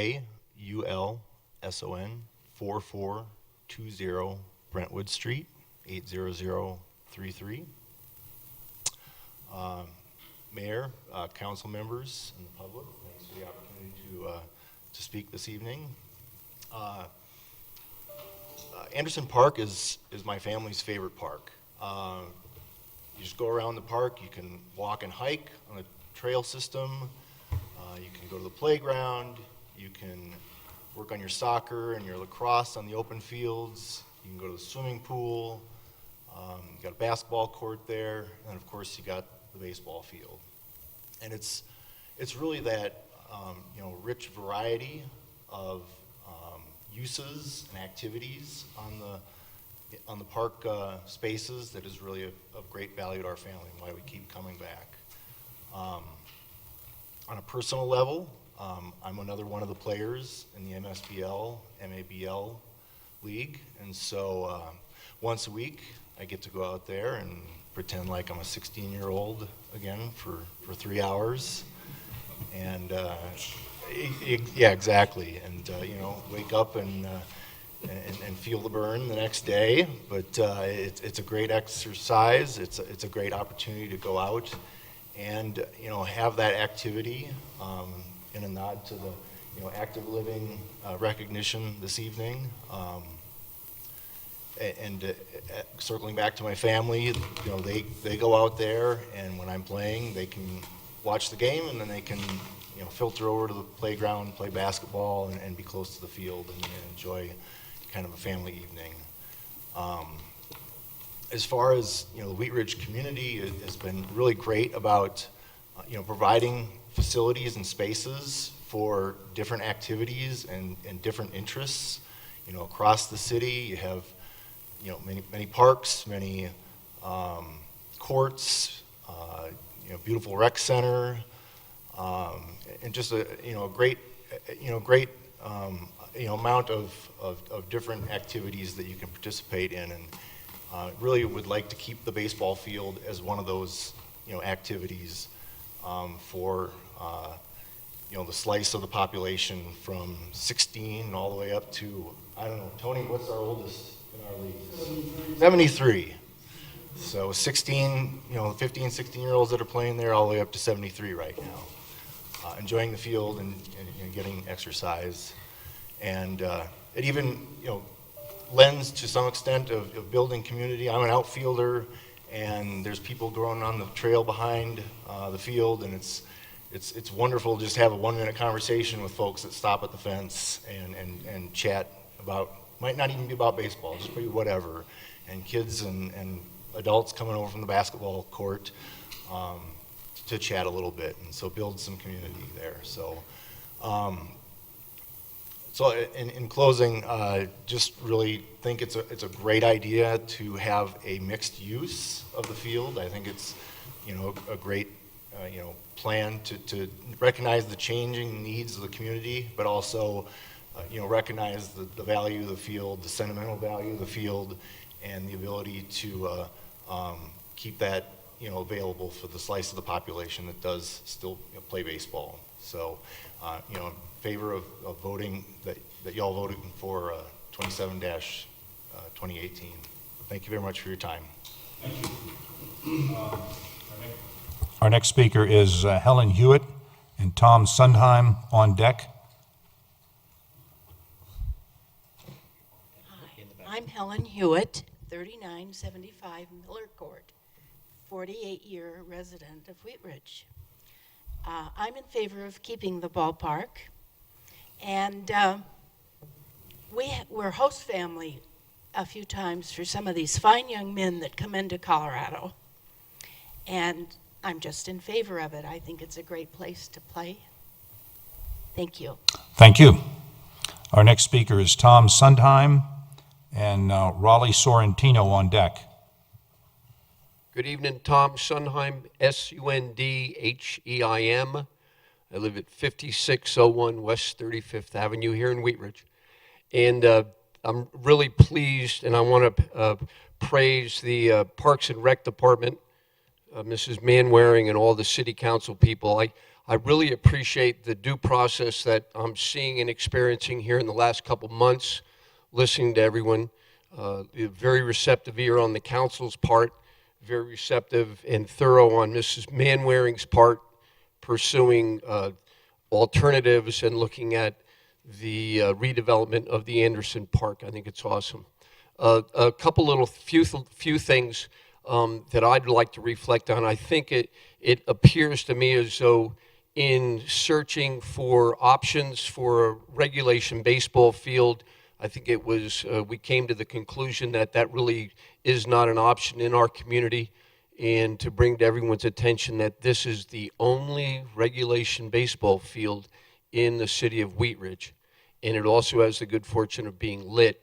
But I think as we looked at the redevelopment of the Anderson Park, that you all did a really good job of examining the flexibility with challenging all the folks that came to the table with making it a park facility that's going to work for everyone, where it's a very inclusive facility, including that of the again, the only regulation baseball field in our community. And I wanted to praise you all this evening because I've been very impressed with everyone's effort, regardless of possibly what your opinion might be. But it was good to see everyone working together to work towards keeping the field at the Anderson Park. Thank you very much. Thank you. Our next speaker is Raleigh Sorrentino, and Dick Orcutt is on deck. Good evening, Council. My name is Raleigh Sorrentino, Sorrentino. I live at 4175 Teller Street in Wheat Ridge, 80033. I'm here tonight also to commend the staff and Joyce Manwaring for putting forth this recommendation, which was characterized as option 2 in the study session, which is a compromise in order to satisfy many inquiries. The compromise to save the baseball field for baseball players, to open up the field with a removable fence so that another large field can be used for soccer or whatever they would use. And also they get lights which would support not only the baseball but other activities that occur at Anderson Park, like the Carnation Festival and any other events that you may have there, concerts in the summertime. So I want to thank the Park and Recreation Director and the City Council for listening to this for all this time, and I hope you'll move to approve this resolution tonight. Thank you. Thank you. Our next speaker is Dick Orcutt and Bill Rickman on deck.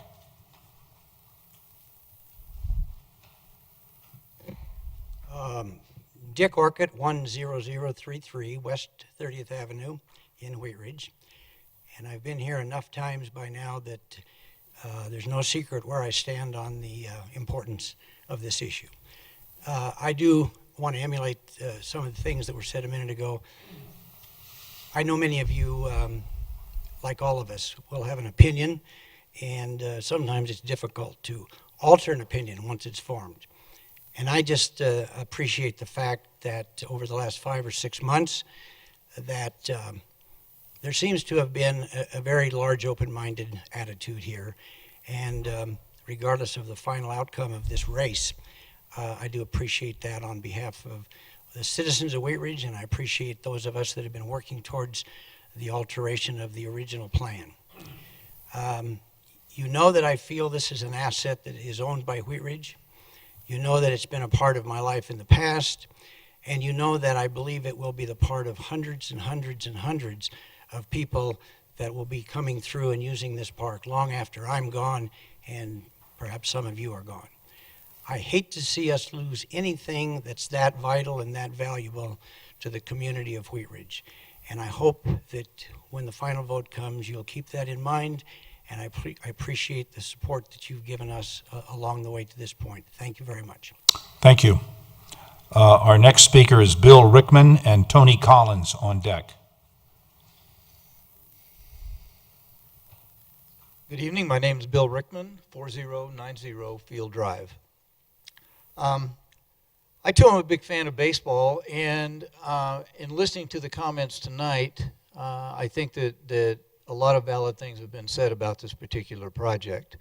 When I first heard that the field was going to be eliminated and mixed-use field was going to be put in and the lights were going to be taken down, I was overjoyed because on Field Drive, where I and my neighbors live, according to my GPS, is about 55 feet above the level of the field.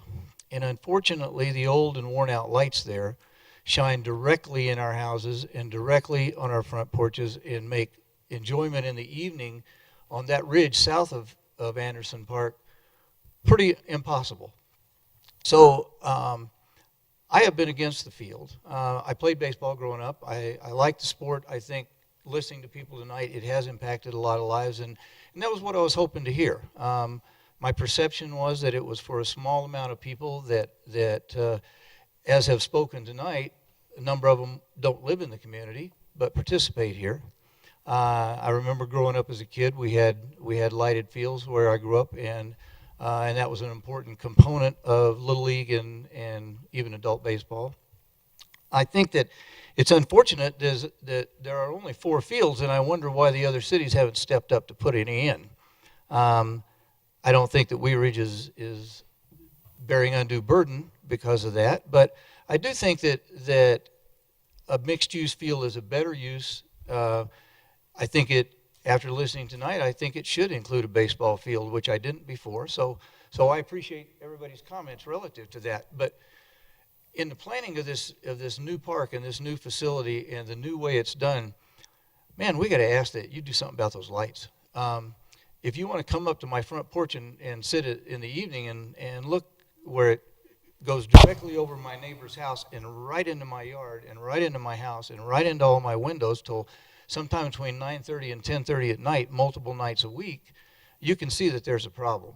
So all I ask is, as you redevelop it, replace those lights, realign them, and make them work for the park, but make them not a detriment to the neighbors who live to the south of there up on that ridge, because it impacts everybody along that ridge, and it has done so apparently for a number of years. So I appreciate your consideration of that part of it, and with that being done, I would support the baseball field staying. Thank you. Thank you. Our next speaker is Tony Collins.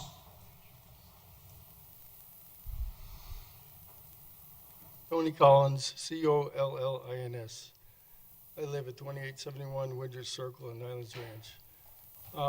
I am the president and owner of the Denver MSBL Baseball League. And I spoke before a couple meetings ago, and I've been playing there for 30 years. I played probably over 900 baseball games there myself. And I've helped maintain the field and for the last 30 years. And I want to bring up a point about the lighting, because I built baseball fields myself. I ran Double Angel Complex for 5 years. And the better lighting, the less refracted lighting there is. Good lights, the LED lights are pointed straight down. The way you get lighting is it bounces off and goes up. The old lights were meant to shine out. LED lights shine down. So I'd say 90% of lights will be shining down. There'll be some of them maybe in center field pointing towards home plate, but a majority of the lights will be pointing down and not bothering any of the neighbors. That's a bit, I know, I've heard thousands of times. We've left the lights on a couple times before we had to turn them off, and the neighbors would call in, and I understand it, because, you know, you got to go to bed, and it's a real nuisance. But with the new lighting, that probably won't be an issue at all. And Joyce will tell you, one of the best lighting people in the world is going to do the lighting. And other than that, almost everybody's said everything I was going to say. I mean, I love the place, and I wish you guys would keep it. That's it. Thank you for hearing me. Thank you very much. That's all of the people that I have signed up on the list to speak on this item. If there's anyone else in the room tonight who would like to speak on this item, please come forward. Give us your name and address, and spell your last name, please. Thank you for that opportunity. I'm John Miley, M-I-L-E-Y, 5723 South Bahamas Circle West, Centennial, Colorado, 80015. The link I have to some of the people in this room is a little bit overwhelming. Dick Orcutt talked about coaching. My son pitched for him 2 years ago. He's now a college player. They talked about, Mark Kanger talked about the kids coming through and playing in other opportunities. My son who did play for Dick now will be going to Canada for 2 months in the summer as an opportunity to live and play there. So the opportunities are undeniable. The thing that I scratch my head at, and I hear all the sentiment and all the ideas and the light issues, and there's answers to every one of those. The thing that I'm scratching my head at is we have an opportunity to have a baseball field and a removable fence for a multi-use field. What is the debate? Why aren't we debating why can't we do something else with the field and make it a third or fourth use? I don't think it makes sense to take anything away that provides what everyone's come here and talked about. and I've lived it, so I see it every single day. The reason I was late here and not on the list is I was coaching 9-year-olds. So I have kids in college, I have little 9-year-olds playing, and I also do lessons for anywhere from young kids to college players. So all these people live the sport, of course, are sentimentally attached, but are we really arguing over taking away something or the ability to do both? That seems like a simple answer to me. Thank you. Thank you. Is there anyone else in the room tonight who would like to speak on this item? Please come forward. Give us your name, spell your last name and your address, please. Good evening. My name is Rachel Hultin, Hultin, and I live at 4690 Balsam Street. And I just want to, I've spoken on this topic before, and I just want to share a different perspective tonight. One thing I have learned through the discussion that has taken place over the last 6 months is that baseball has a really important role in our community. It's clear that there's a lot of really powerful and sentimental experiences that a lot of people share within our community and from outside our community that they positively associate with Anderson. And that's been really great to learn more about. And I've been really impressed by how many people come from outside of Wheat Ridge to participate in baseball. But as we've been discussing this, I just can't help but to remember every time that this decision was made as part of a public process in which the city went to its citizens and engaged them in a long and difficult conversation about what's possible. And part of that is that those decisions were made in the context of a lot of other decisions. So we're not here tonight just talking about whether or not to retain a baseball field. We're talking about taking a decision that was made as part of a public planning process and substituting it after the process was completed and adopted by council. And so in doing that, what we're not hearing are the voices of all the people who sat and made those decisions about other elements of the park that did not make the final plan because of budgeting. So tonight we are looking at a proposal for over $400,000 for something to be amended to the plan that was not part of the public planning process, and we are not considering other things that were higher ranked. And part of what I find myself thinking about is that I've heard, and now am a huge believer, that we have to have a regulation lighted baseball field in our city. And when it first came up, the proposal to look at other options was a really good one. And we do have a field in our city at Everett.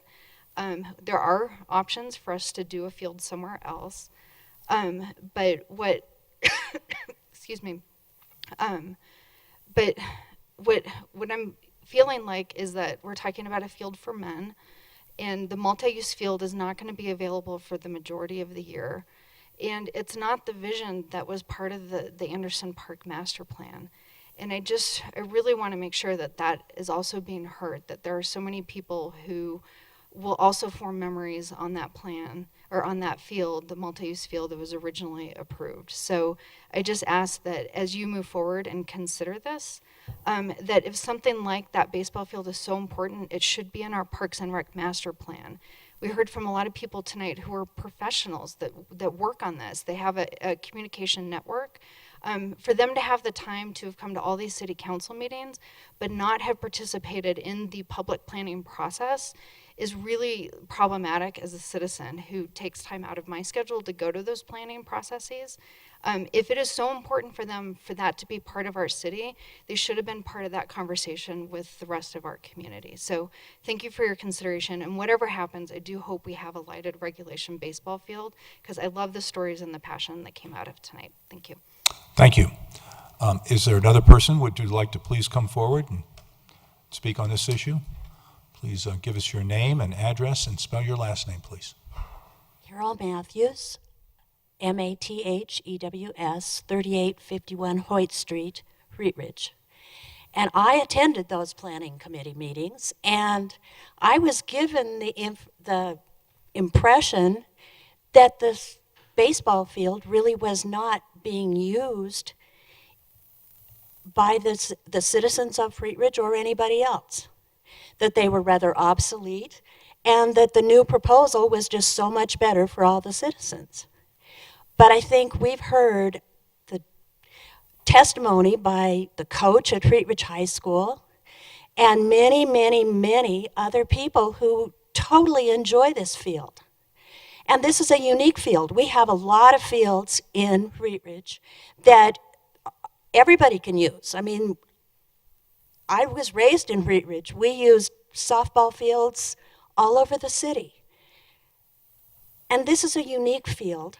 And I think that the idea that 12 or 25 people, I think the biggest meeting I ever saw was maybe 20, would represent, yes, the citizens, and I realize everyone had an opportunity, but not everybody has the opportunity to attend our city meetings because they're working and they're in traffic and they've got a lot of reasons that they don't participate. But that doesn't mean that they couldn't be here today too if they really object to that. And at the meetings that I went to, everyone was so positive, just thinking of improvements in Anderson Park, that no one really had a negative opinion. It was just no opinion. And so the idea that these public meetings that maybe 25 to 50 and maybe 75 people at the most can attend out of 30,000 people in this city, we've had a lot of input on this. This is a positive thing.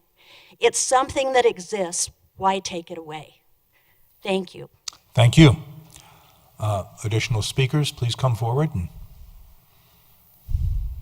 give us your name and address and spell your last name, please. Hi, I'm Val Nosler-Beck, and I live at 4325 Everett Street, Wheat Ridge, 80033. Thanks, everybody. I came and spoke at the study session too. My house backs up to Anderson Park, and we actually do like having the lights there because it adds a little extra safety to our open access to our backyard. And when the field is in constant use throughout the summer, we know that it's being used for the right reasons. And so I just wanted to throw that out there, but I do just have a little bit of feedback on the community engagement process that leads up to this and what got us here today. As someone who backed up to the park, I didn't really have an opportunity. I guess I had the opportunity, but I didn't know how to get the information that the public meetings were happening, and neither did my neighbor to the north or the south of me. And so we weren't able to be in those initial meetings that we had happened. I think that there were letters that were sent out, but I didn't get one, and so that's just some feedback for future planning. If we want to make sure that this is an inclusive, open process, make sure that it's inclusive and open and people know that the meetings are happening so that people can participate. Thanks so much. Thank you. Is there anyone else here in the council chambers who would like to speak on this issue? Okay, I'm going to close the public hearing on this. Mr. Mayor? And go to questions from council. Mr. Matthews. Thank you. I hate to disparage Mr. Dahl, but a friend of his has been at work. His name is Murphy, and he's the guy that did Murphy's Law. I had a call from some coaching staff from the high school, Wheat Ridge High School, this evening, or it was actually this afternoon, and they apologized for not being able to be here today, but as Murphy's Law would dictate, tonight is the baseball awards night for all the high schools. So some people who are principal users of our field could not be here, and they called and just wanted me to apologize for the fact and let everyone know it wasn't for not wanting to be here or lack of interest, but that meeting date had been set a long time ago, so they were unable to attend. Thank you. I'd like to go back and I had received, and perhaps other members of council had received, a letter from a resident who was not able to be here tonight, and I would like to read the rule that talks about written communication coming to council, and this is on it's rule number 8 under Roman numeral 2, citizens' rights, under A, citizens' rights, number 8. The chair will entertain no written comments from the public unless a member of the public representing the author is present to read them into the record. A council member or the city clerk may read written comments into the record with the approval of the majority of the council present. So I just wanted to make that statement. Ms. Davis. So I just want to thank everyone for coming here. I want to thank the public process because, you know, there was a public process and people were involved. I just have a couple comments, couple based off of, I won't read them, some emails or Facebook messages I've received. And then just an overall thought is, I do appreciate the public process. I think that one of the things we've heard already tonight, and we've heard it before, is communication. I think we can always communicate better. I think some of the folks that represent the baseball group, they own up that they didn't attend those meetings.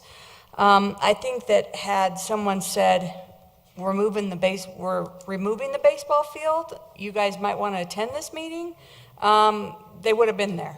Now, do we know that? No, but my understanding is a lot of the plans from the very beginning did not include the baseball field. As Ms. Matthews had commented, it was kind of believed that they weren't being used. So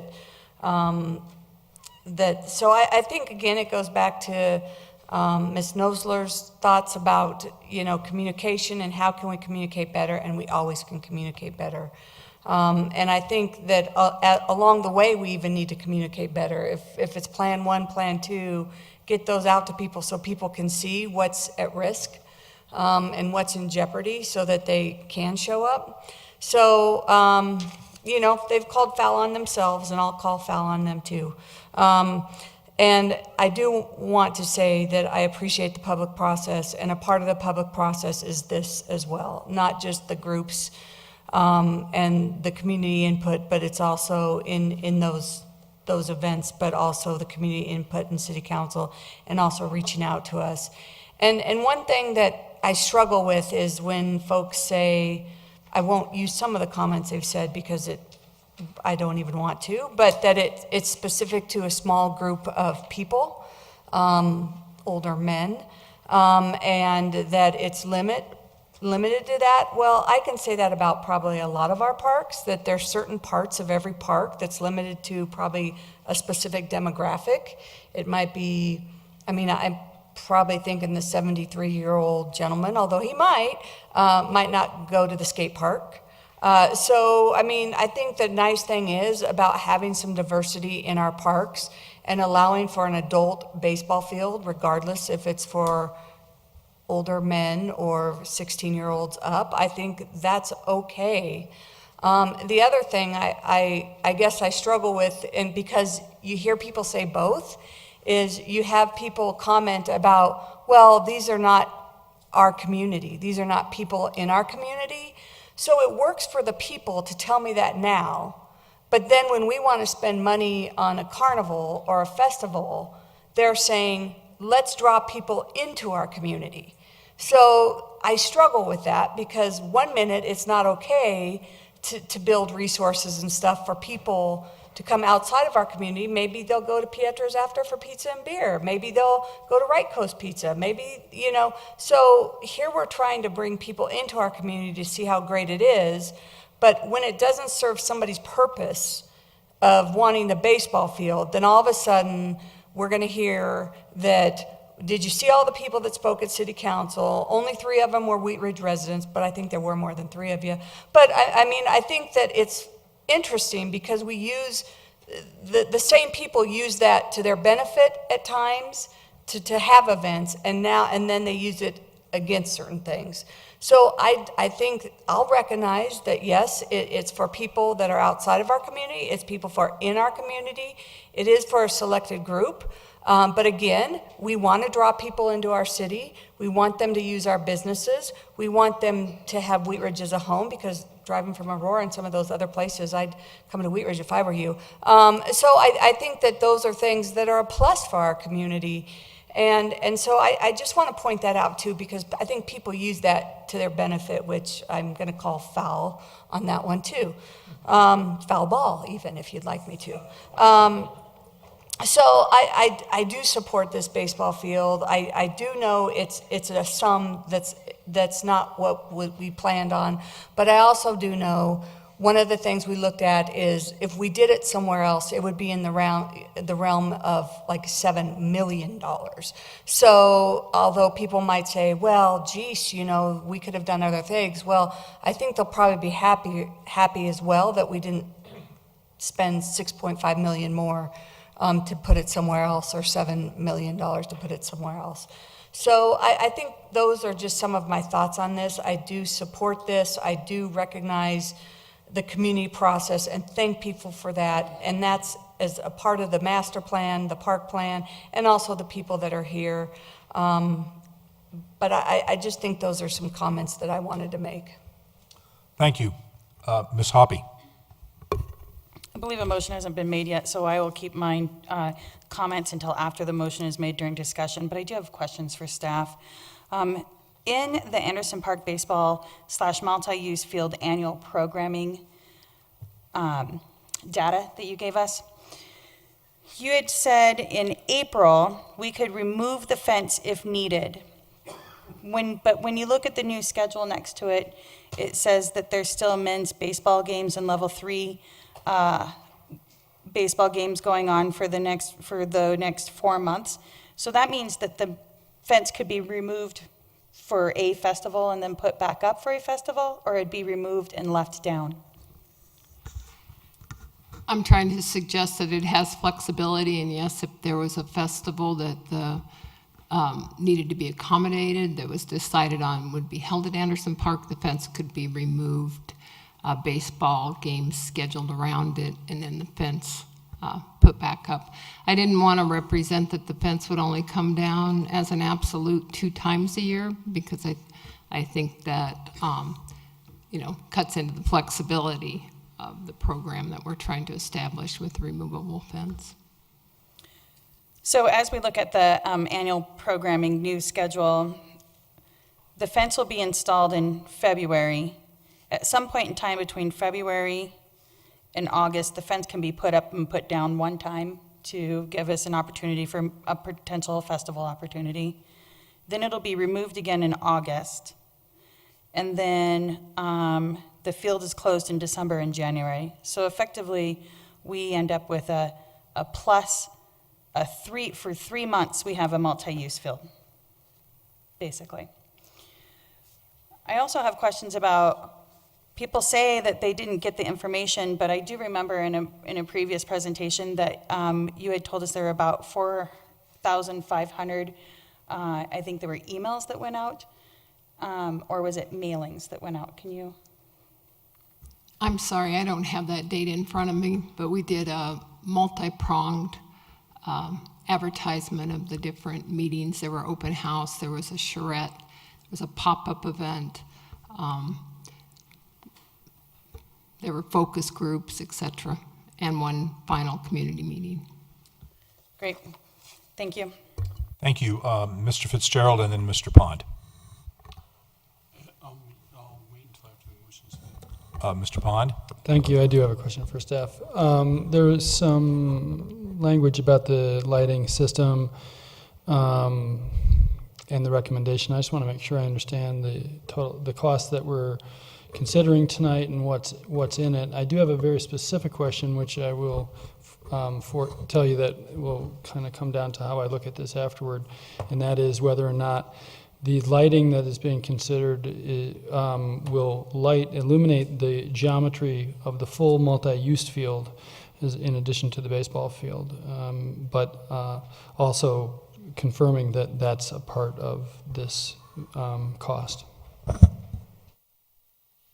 So what we have is a pretty high-level budget estimate. It hasn't actually been designed, so we're taking the upper level. So we have about $325,000 set aside for the baseball diamond and accommodating the rectangular field as well. We don't know yet whether that's one additional pole. Haven't done that work. Then after that, we have about 50,000 for electrical service, to provide new electrical service to the field and the lights, because that has to be replaced. Those lights are, as we know, over 40 years old. So that means the electrical services as well. Currently about 15 to 20 for the removable fence. And then we have 50,000 estimated, which is just, again, a high-end estimate to refurbish the building to store the removable fence. The remainder of the money is to upgrade the playing field itself. So can I just keep you on the spot here and say then that indicates that the approximately $450,000 that we're looking at tonight, it is the intention to lead the design towards a full illumination of the rectangular multi-use field? That is correct. Okay, thank you. Additional questions of staff before we have closed the public comment. Ms. Dozeman. So, if I'm reading this correctly, you're saying that there's only one chance for the fence to be removed between when the baseball season starts and finishes? Like one time up and down? For programming, as far as a multi-use field were to go? So the information you have in your packet is a sample of what kind of programming we currently do on the baseball field with the fence up all the time, and the opportunity to change that programming. So we're suggesting that the fence would go up in February, and the field would be used for spring baseball. There's always the opportunity, let's say we had another kite flight festival, or there was something that Anderson Park could accommodate. I'm suggesting that that field could come down. Baseball fields can be rescheduled the same way we do that during the Carnation Festival. So there's more than one opportunity, but also there's a balance of programming in terms of supporting large festivals, which we've had conversations about too. So then the fence would come down in August for the Carnation Festival and remain down and accommodate additional soccer and the Carnation Festival through the fall. And right now, baseball uses that field through the fall. So I know it says the field is closed, and that really means for rentals, there will always be an open grassy area available to the public. And is soccer a sport that is primarily played in the fall? Soccer is played in the spring and the fall. Spring and fall. So there's overlapping with baseball. Correct. Pretty significant. In the fall. Well, both seasons, yes. They like to, baseball has been playing through the fall. Could you also maybe speak to the public input process and whether the removing of the baseball field was kind of always a desired outcome, or whether there was a plan in which the baseball field could have been retained? Well, the initial recommendation, when the bond was advertised prior to voting, I was asked for a list of items that would be included in the $4 million.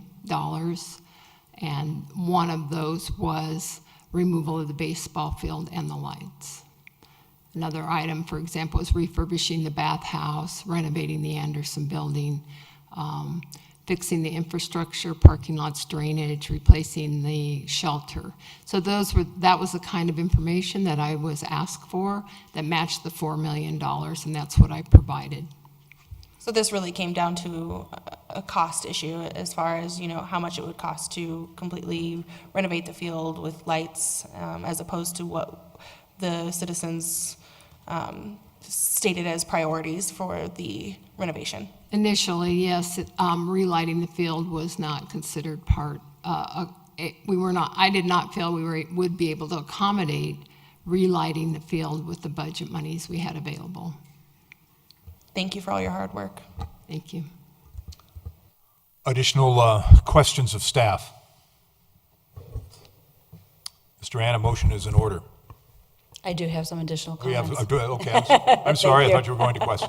Go ahead, please. Okay. First off, thanks staff and everyone who commented tonight. I have a few questions.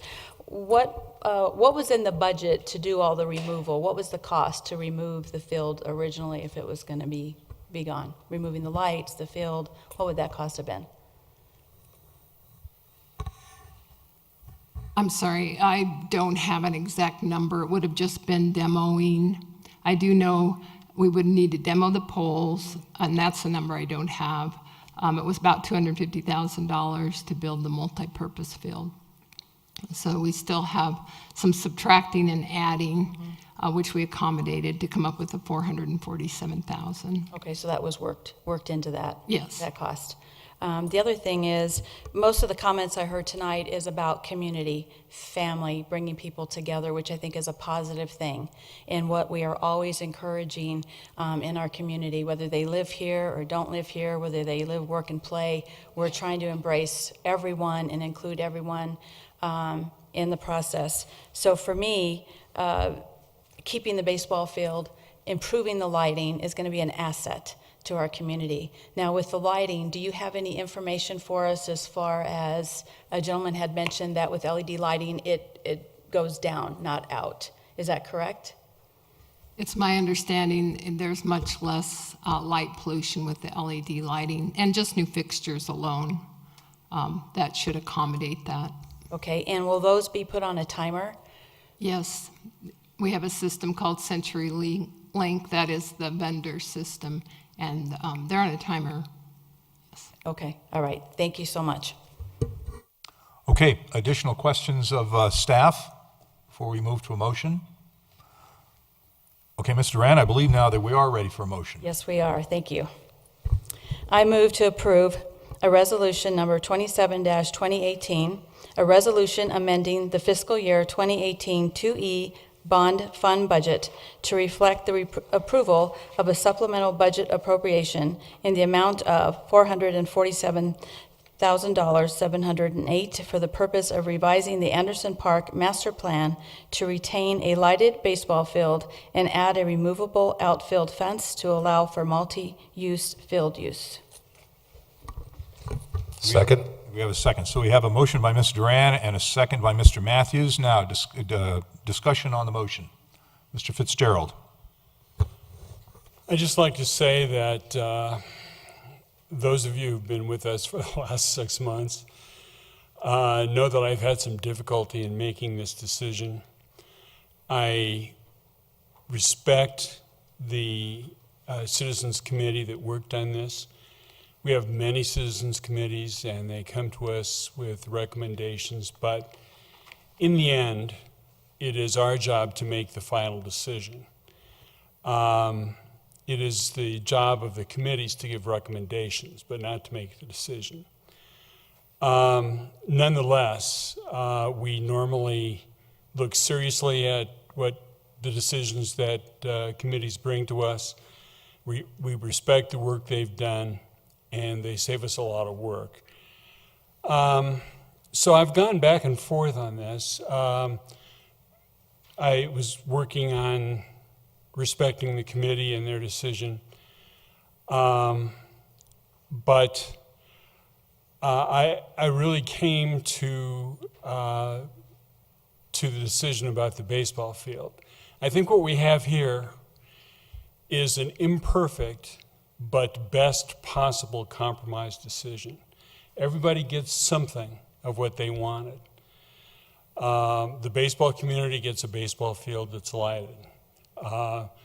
The citizens of Wheat Ridge get a field that will accommodate the Carnation Festival, baseball, and other sports.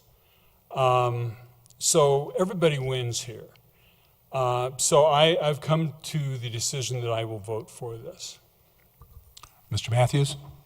Thank you. As we're since this is a budget issue, I don't want to get down into a lot of weeds here, but I would offer the following suggestion. You'd mentioned that we have about $50,000 for changing for storage facilities for the fence. And I would offer that we might consider the possibility, I was thinking about this especially a lot in the last couple of days, and it dawned on me. I'm not convinced that we need an indoor storage facility for the panels when they're not in use. I would suggest that for about $3,000 to $4,000, we can buy a flatbed utility trailer, and that gives us something to move the fence panels around, but we would simply use that to store the fence panels. As you take them down, you put them on the trailer, it'll be a pile about 3 feet high, put the poles on top of that, strap it down, and we can store it then until it's needed again in either your equipment yard or the city's equipment yard for public works. And that way you have a built-in way to get materials to the fence line and get them up and get them out of the way again. And it would save about $50,000 then of cost on this. But I didn't want to get into changing the amount and having to argue what estimates might be. So I offer that as a strong suggestion, having seen temporary fence guys work on construction yards all the time. I think that would be a viable way for us to cut this cost down a bit. And I do appreciate all the effort you've put into this and everybody else. I'm really proud of our city and the way we've presented this and worked with it. Thank you. Ms. Hoppy. Thank you. I will not be voting yes for this, and so I'll be voting no, sorry. Let me not talk backwards. And there's a few reasons. First off, what would the committee have come up with if they had an additional $500,000 to spend on this park in the first place? I know there were options like ADA playground equipment, or there were different bicycle track options. So what would they have spent that $500,000 on if they were given the opportunity? We're spending $500,000, 4 acres, and our citizens' time. And yes, they do come to us with recommendations, but they didn't get the opportunity to spend an extra, just say we want $500,000 so that we can spend this extra money. We're going to end up with 3 months, the months of September, October, and it says November, but I think it's probably only the first 2 weeks of November and like the last 2 weeks of August. We're going to end up with 3 additional months for $500,000 to call it a mixed use field, and it's just not. It's not a tabletop mixed use field, and for me, I think that this is a really poor way to spend this money. We were given the CSAFE report from the treasurer.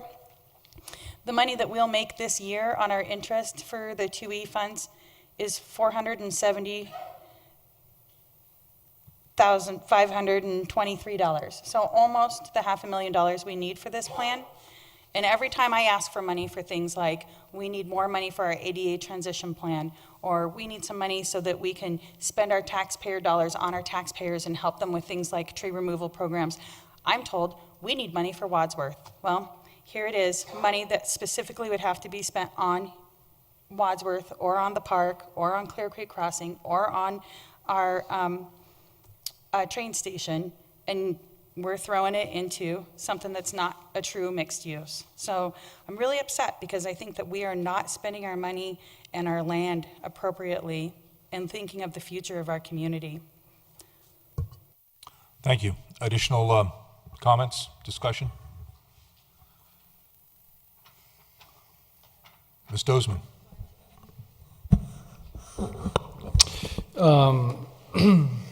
In many ways, I'm where I've always been on this, which is to say that I appreciated the process that was used to create recommendations for the master plan for this area, inclusive of the recommendation to remove the baseball field and to put a multi-use field in. As I looked at it then, and largely how I look at it now, again, really comes down to a limited amount of resources that we have to serve our community and to listen to those needs. I still feel that way. I still feel that baseball is limited use. Ultimately, I would like to see, more or less what we had agreed upon. I am willing to vote for this. I want to acknowledge what Councilmember Hoppy just stated, though, I do think that we are taking away some voice to spend some dollars on alternative concepts that may have been discussed. That is our discretion, I would say, and I'm taking advantage of an opportunity as far as I'm concerned, so I just want to explain that. And that is that we're buying lighting. In an area that isn't contentious for lighting, as we've gone through this process, it's come to, we've talked about moving this around, putting it in other places, and I think we've already seen the difficulty that would raise in trying to introduce lighted elements to our recreation facilities and anywhere else in the city. We have it now, and we have that opportunity. I think all along I was looking for a way to include lighting in the project, and in fact, this is a way to do it. It is not perhaps the best way, but I would have said that the multi-use field should have been lit. I believe, as evidenced by the outpouring of demand that is being represented by the baseball community, I hope we will start charging them more, and that we will find a way to compensate in part for the resources that we're investing and/or utilizing in the future, because we will not pay for it through those fees, although some might suggest that's the case. This is a service we're providing to the community and to people outside of our community, and I think we need to acknowledge that. So again, I'm basing this off of my belief that this motion directs to create lighting across that entire rectangle, not just the baseball diamond. Otherwise, I would not vote for this. I want to make that very clear. Ms. Dozeman. Thank you. So I've already kind of spoke to this a few times, specifically at the last study session, but I am one of those people that participated in this public input process from the very beginning, and I was the only voice at the table that voiced concerns about the baseball field being removed, specifically the lighting and the amenities that it provides, not only for the festival, but for the community. I did not see any one of you at that table, and it's really disappointing that that you didn't have my back then. And I unfortunately cannot vote for this and support this, because as much as I would like for this to be a good compromise, I do not think that this is what the citizens voted as their priorities when they passed this 2E bond issue. We have a shortfall on the Wadsworth widening project, and we are going to need monies for that project, which we have, but we are putting towards this baseball field, which if we were to relocate it, it would be much more expensive. I will give you that. And it would be an uphill battle trying to light the baseball field at Everett, because that community is not accustomed to having lights in their backyard versus in 40 years of Anderson Park, and the community being accustomed to it. I also have sentimental value when it comes to baseball. I grew up playing softball. I live a couple blocks away from Anderson Park and have for the majority of my life. I can hear the crack of the baseball, the crack of the bat from my backyard. I can see the lights from my backyard. But unfortunately, I really wish that you would have been involved in this process from the very beginning, because I would have had your back 100%. I somewhat hope that this goes in your favor, but then again, I cannot justify the cost for Anderson Park and the baseball field. So good luck. Thank you. Additional discussion on the motion. Mr. Urban. Thank you, Mr. Mayor. And I think that both baseball and politics would be a lot more boring and go quickly if we only had one crack at the bat, and that we're sitting here discussing something that a lot of us have voiced frustration either over the process or how we got to this point right here, but we are taking a couple swings at the bat to get this right, and I appreciate the willingness to compromise on this issue, because it is a matter of trying to work out what's going to work best for the majority of the people involved here, and it doesn't give everybody everything that they want, but it gives everybody something that they can walk away with and not feel completely upset, and it's, I think, a good compromise. And As it relates to the removing and the moving of the fence, I think that's somewhat of a sticking point. And as much as I appreciate what the staff has already provided as far as how that can be done, I think there are some other alternatives when it comes to removing and installing that temporary fence, either by the fence being on wheels or an accordion type thing like what we have right here with this temporary wall. So I think that there's some other options that we need to consider, and as we do that, we might see the costs go down. So the idea that these monies could be used elsewhere, I appreciate the fact that we have a shortfall in Wadsworth, but the fact is that this money can only be used on projects related to 2E, and this is a 2E related project. So I will be voting in favor of this. Additional discussion on the motion? Hearing none, will the clerk please poll the council?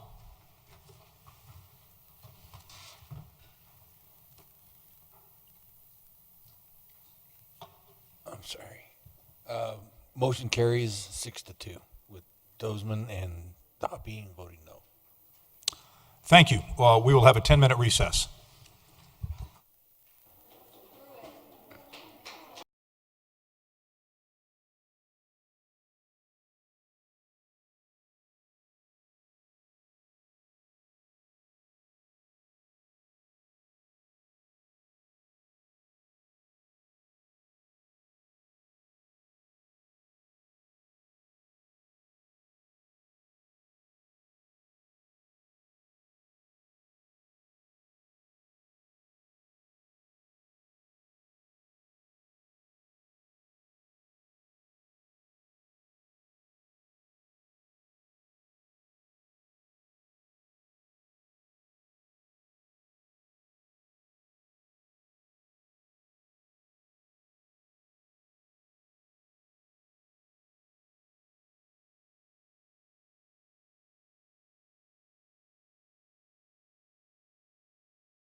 Okay, if I may have your attention, we'd like to come back to order.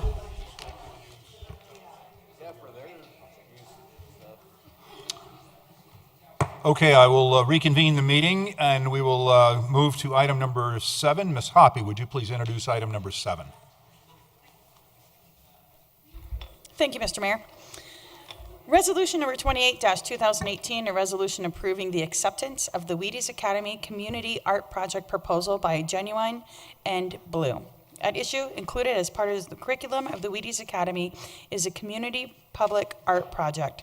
The Cultural Commission has received a request to approve the recommendation for a temporary piece of art selected by a public art acquisition committee convened per the guidelines of the Public Art Management Plan for a temporary piece of art to be installed at Anderson Park. Thank you. Mr. Goff, do we have a staff Yeah, presentation? Joyce Manwaring has a few comments. Excellent. Ms. Manwaring. Thank you, Mayor. Just an update, the Cultural Commission met on Wednesday night prior to the council action form information and made a recommended change.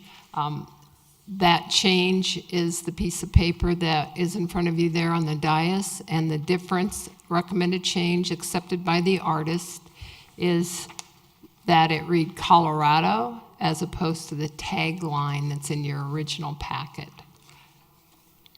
Thank you. I have 2 people signed up to speak on this tonight. Our first speaker is Millie Nadler, and Rachel Holteen is on deck. No, that would be fine. I've been requested to switch those, so if Ms. Holteen wants to come first, that's fine.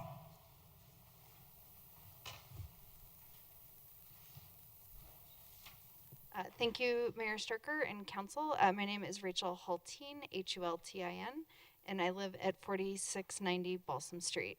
I am unbelievably delighted to be here tonight at this late hour to share with you a little bit about how we got to this point to have a community mural proposal on the agenda tonight. This year's Wheaties Academy at the beginning of the year was presented the option to pick from 3 different locations to do a community mural project. In the past, community art has been something that has really excited the Wheaties Academy as a great way of engaging with their community, as a great way of learning more about their community. So we presented 3 different options for them. 2 of them were on private property, and a third option was the Anderson Pool building. The Wheaties went through a couple of different exercises and activities, and they met outside of the session to decide as 3 different small groups which location each group wanted. And we reconvened, and unanimously all 3 groups had selected Anderson Pool building as the location that they wanted to do a project this year. And the reason they selected that location is that it's a place that is very inclusive of a broad diversity of our community. It's a place where a lot of people who live in Wheat Ridge and who visit Wheat Ridge come to visit. And it has high visibility and is really easy to program. And they felt that if we're going to do a mural, it should be somewhere where people can see it and engage in it. From there, we did a retreat, and at the retreat, the Wheaties put together a call for entries for artists, and they came up with the criteria that they would like the artists to consider in their proposals. And the criteria was really centered around it had to be a piece that inspired people of all ages and backgrounds in our city to see themselves as part of its past, as part of its present, and be inspired to help shape its future. And another piece that was really important was community engagement. And so it had to involve a piece, an element of the process, either creating the piece, installing the piece, or programming after the piece was done that involved the community in such a way that the community was actually reflected in the piece. So we were absolutely tickled to have 4 great entries, and we picked 3 of them at a Wheaties session. Those 3 were then passed on to the Public Art Acquisition Committee, and you've already heard that process has gone through with a final recommendation tonight. But we are here tonight to ask that you approve the proposed art piece, and I would also invite everyone, should this move forward, which we're very hopeful it does, on June 12th, we're going to have a Meet the Artist event at the park. We are working on details. It's kind of been confirmed last minute today. But we will have a Meet the Artist event, and we hope all of you will be able to participate in that. Thank you. Thank you very much. And Millie Nadler is our next speaker. I'm Millie Nadler, Nadler, at 4710 Reed Street. I'm speaking on behalf of the Cultural Commission that is excited to support this public art effort by the future leaders of our community, the members of the Wheaties Academy. I am also a former Wheaties graduate. The Wheaties Academy proposed a temporary mural for the Anderson Building, and following the Public Art Management Plan, a Public Art Acquisition Committee was formed. The PAC consists of members of the community, visual art professionals, representatives of the Parks and Recreation Department, that was Keith Alcott, and also a City Council representative, Leah Dozman. I served as the representative of the Cultural Commission. The Wheaties Academy sent us 3 submissions, and we met thoroughly to discuss the pros and cons and the various of the various submissions. The PAC unanimously recommended the proposed art piece called Greetings from Wheat Ridge. The PAC recommendation was then sent to the Cultural Commission, who also unanimously voted to recommend this public art for City Council approval. The Cultural Commission believes this piece to be in accordance with our cultural vision, and that is, cultural arts play a vital role in the economic and aesthetic development and viability of a community. Therefore, Wheat Ridge aspires to become a city where the arts are an integral part of the cultural fabric. Public art and other cultural activities will reflect the eclectic and diverse personality of the city, and artistic elements and expression throughout its neighborhoods will be encouraged. We believe this mural will create community engagement in Anderson Park during its temporary stay. Going up in early June and coming down when renovations begin in late August. It will be a great addition to the Carnation Festival. Being temporary, after it is removed from the Anderson Building, it will become the property of Local Works. It will then possibly be displayed at Ridgefest and many other community events, or even possibly displayed at businesses around town. This temporary mural will be a true show of pride from the community and for the community. The Cultural Commission respectfully requests that you approve the acceptance of the temporary mural project, Greetings from Wheat Ridge, from the Wheaties Academy Community Art Project proposal. Thank you. Thank you very much. Is there, that was all the speakers I had signed up for this item. Is there anyone else here tonight who would like to speak on this item?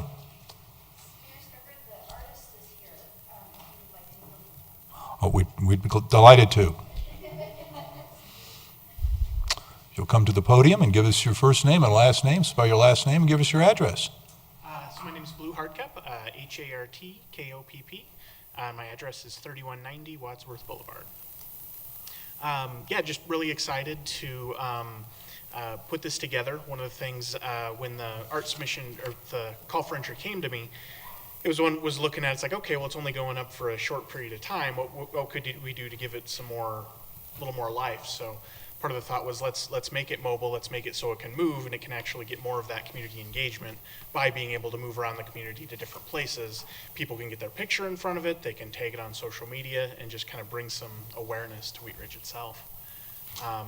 Something else that I was also really excited about in filling those letters with the different imagery, because I know I certainly have ideas of what Wheat Ridge means to me, but I'm really looking forward to seeing what I can gather together of other people's thoughts, or what are some things that are important to them about Wheat Ridge or that they remember that maybe I didn't think about.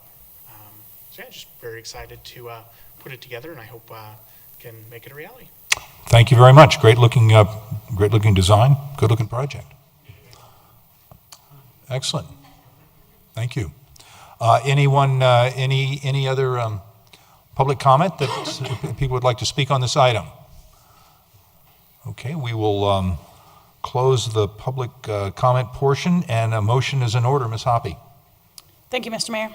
I move to approve resolution number 28-2018, a resolution approving the acceptance of the Wheaties Academy Community Art Project proposal by Genuine and Blue.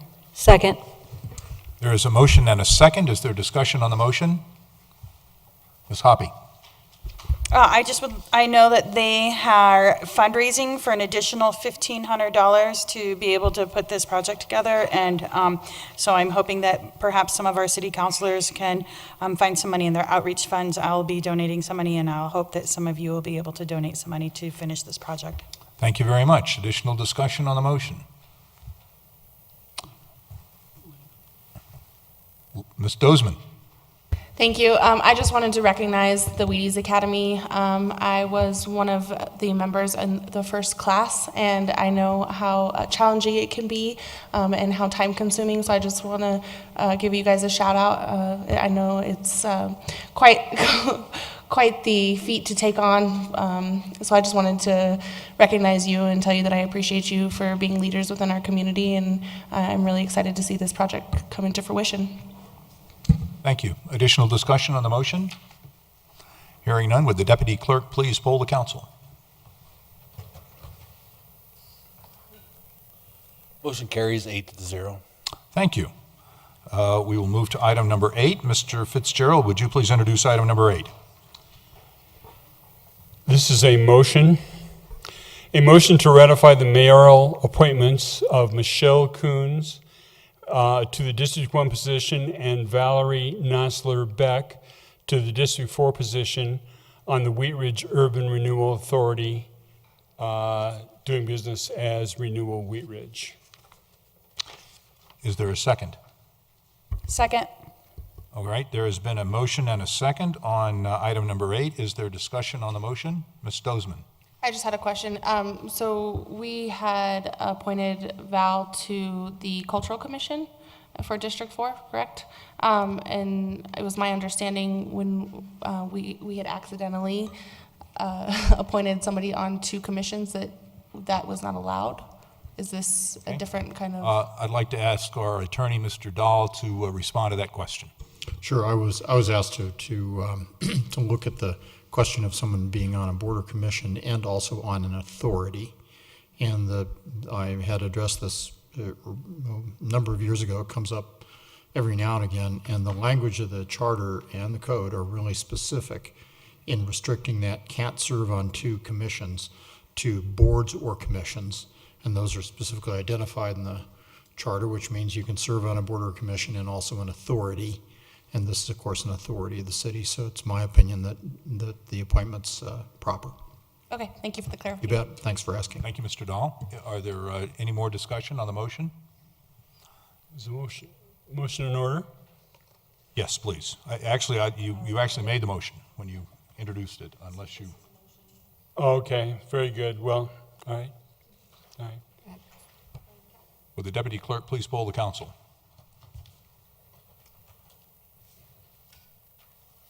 Motion carries 8-0. Thank you. That concludes all of the action items on our agenda. Let us move into city manager's matters. Mr. Goff.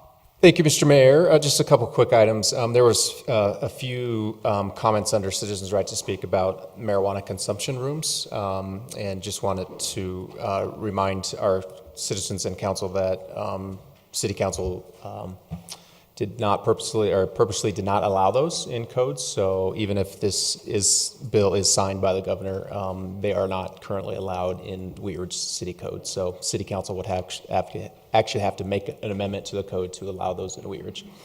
So hopefully those citizens heard that. And then also quickly, as promised, I told you if I received any more information about the opioid litigation, I would give it to you. I sent you all an email a few days ago from the attorneys that are seeking to represent us in the opioid litigation. City of Arvada has joined on.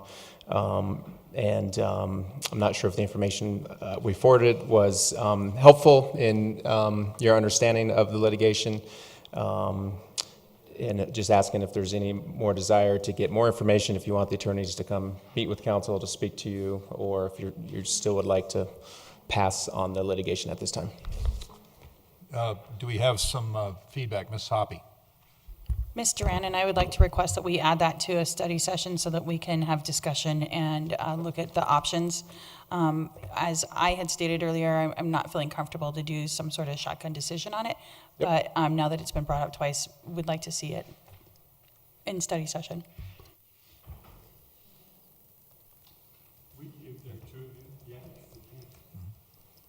And do you think there's an opening on a time slot to be able to get this? Yeah, I'm sorry, that was also... somewhat time sensitive. Yeah, when we first brought this up last time, they said there was a deadline of May 10th, but they said there's still, it just all depends on the court hearings and dates, and they said there's still an option. That option could always close before we know it, but we'll get it scheduled for a study session as soon as we can. Okay. Okay. Okay, thank you very much. Did you have anything further? That's it. Okay, thank you. Mr. Dahl. Two things quickly. There are some new members on council, and I was talking with Mayor Starker during the break and told him that regularly it has come up about the mayoral voting tie-breaking power. And just especially for the council members that haven't heard this from me, it's been a number of years since I've mentioned that the charter requires the mayor to break all ties except tie votes on adoption of, or amendment of the budget. It's the one thing where it's not where a 4-4 vote fails and there is no breaking of a tie. In the 90s, I was often asked, gee, this matter involves spending money, so the mayor can't break a tie, right? And I uniformly said, no, the mayor actually does break the tie. It's adoption or amendment of the budget, not spending money just because there's dollar signs. That doesn't freeze the mayor's tie-breaking rollout. It's only adoption or amendment of the budget, which is when the mayor's not allowed to break a tie. So just so you know, and now I won't mention it again for another 5 years. The other thing to mention is that I have redone the council rules as you directed, and those are done in red line, and you'll see them in the next available opportunity. I took the citizens' comments section as you directed me and completely deleted it and rewrote it rather than trying to tinker with it. And I think it flows a little better, and I'll be interested in your comments once you see it. Thanks. That's all I've got. Thank you. Our city clerk, anything tonight? Hope you don't mind if I come over here since he's That's sitting fine. there. I did want to say to some of you that weren't there last Thursday night, I was pleased to attend a celebration for the 60th anniversary of the Jefferson Center for Mental Health. And along with that 60th anniversary celebration was to honor and celebrate the work of Dr. Harriet Hall. And she has been the CEO of Jefferson Center for a number of years. And I, like 20 or 30, I don't know. And I went, the Wheat Ridge had a table, and Mr. Goff was there, and the mayor. But I wanted to say that I had served with Dr. Hall for, it's 22 years now on the Community Corrections Board, and I've known her a long time, and she's just an amazingly smart woman. And I'm really sorry that she's retiring, but apparently we're in good hands. And I also wanted to add that I was there on my own, and that any reference in social media to who I was there with is purely coincidental. And the fact that my name was mentioned as being with Mr. DiTullio, I was there on my own, and so I wanted to let everybody know that I do not endorse his, that was in no way an endorsement of his candidacy. So I was just there for the event. So I wanted that to be clear. Thank you very much. Okay, elected officials matters. Ms. Duran. Nothing at this time, thank you. Thank you very much. Mr. Matthews. Not tonight, thank you. Thank you. Ms. Hoppy. Yes, I just want to remind everybody, the Sunshine Home Share is a nonprofit that diligently interviews and finds young people who are looking for affordable housing and matches them up with seniors who want to stay in their home but can't necessarily do all of their home maintenance and home chores. And so there's a give and take for a lesser expensive rent. And so sunshinehomeshare.org, and they are having a fundraiser at Right Coast Pizza May 21st, next Monday, from 5 to 7. $20 gets you a slice of beer or gets you a slice of pizza and 2 beers. Thank you. Ms. Dozeman. Yes, thank you. So I had the opportunity to tour Wheat Ridge High School's STEM program this morning, thanks to Chuck Sprague and the students within that program. I was absolutely blown away. There is nothing like that program in the district. They began 4 years ago, and ever since entering the Shell Eco Marathon competition, they have been on the podium. They took their first year. They took third after Warren Tech and Duke University this year. The students absolutely amazed me by giving me the tour themselves. They answered all of my questions. They showed me all of the machinery and how they design and manufacture a car from the design concept that they create on their CAD software all the way to carbon molds that they put together all on their own. So I just really wanted to recognize this amazing program that we have right here on the farm, and I really want to encourage all of my fellow council members to go check it out. I think that you guys would be absolutely amazed, just as I was. Thank you. Mr. Urban. Thank you, Mr. Mayor. I just want to say thank you to the city staff that helped Girl Scout Troop 380 in their planting of trees at Panorama Park this past weekend. They did a great job. They planted a hornbeam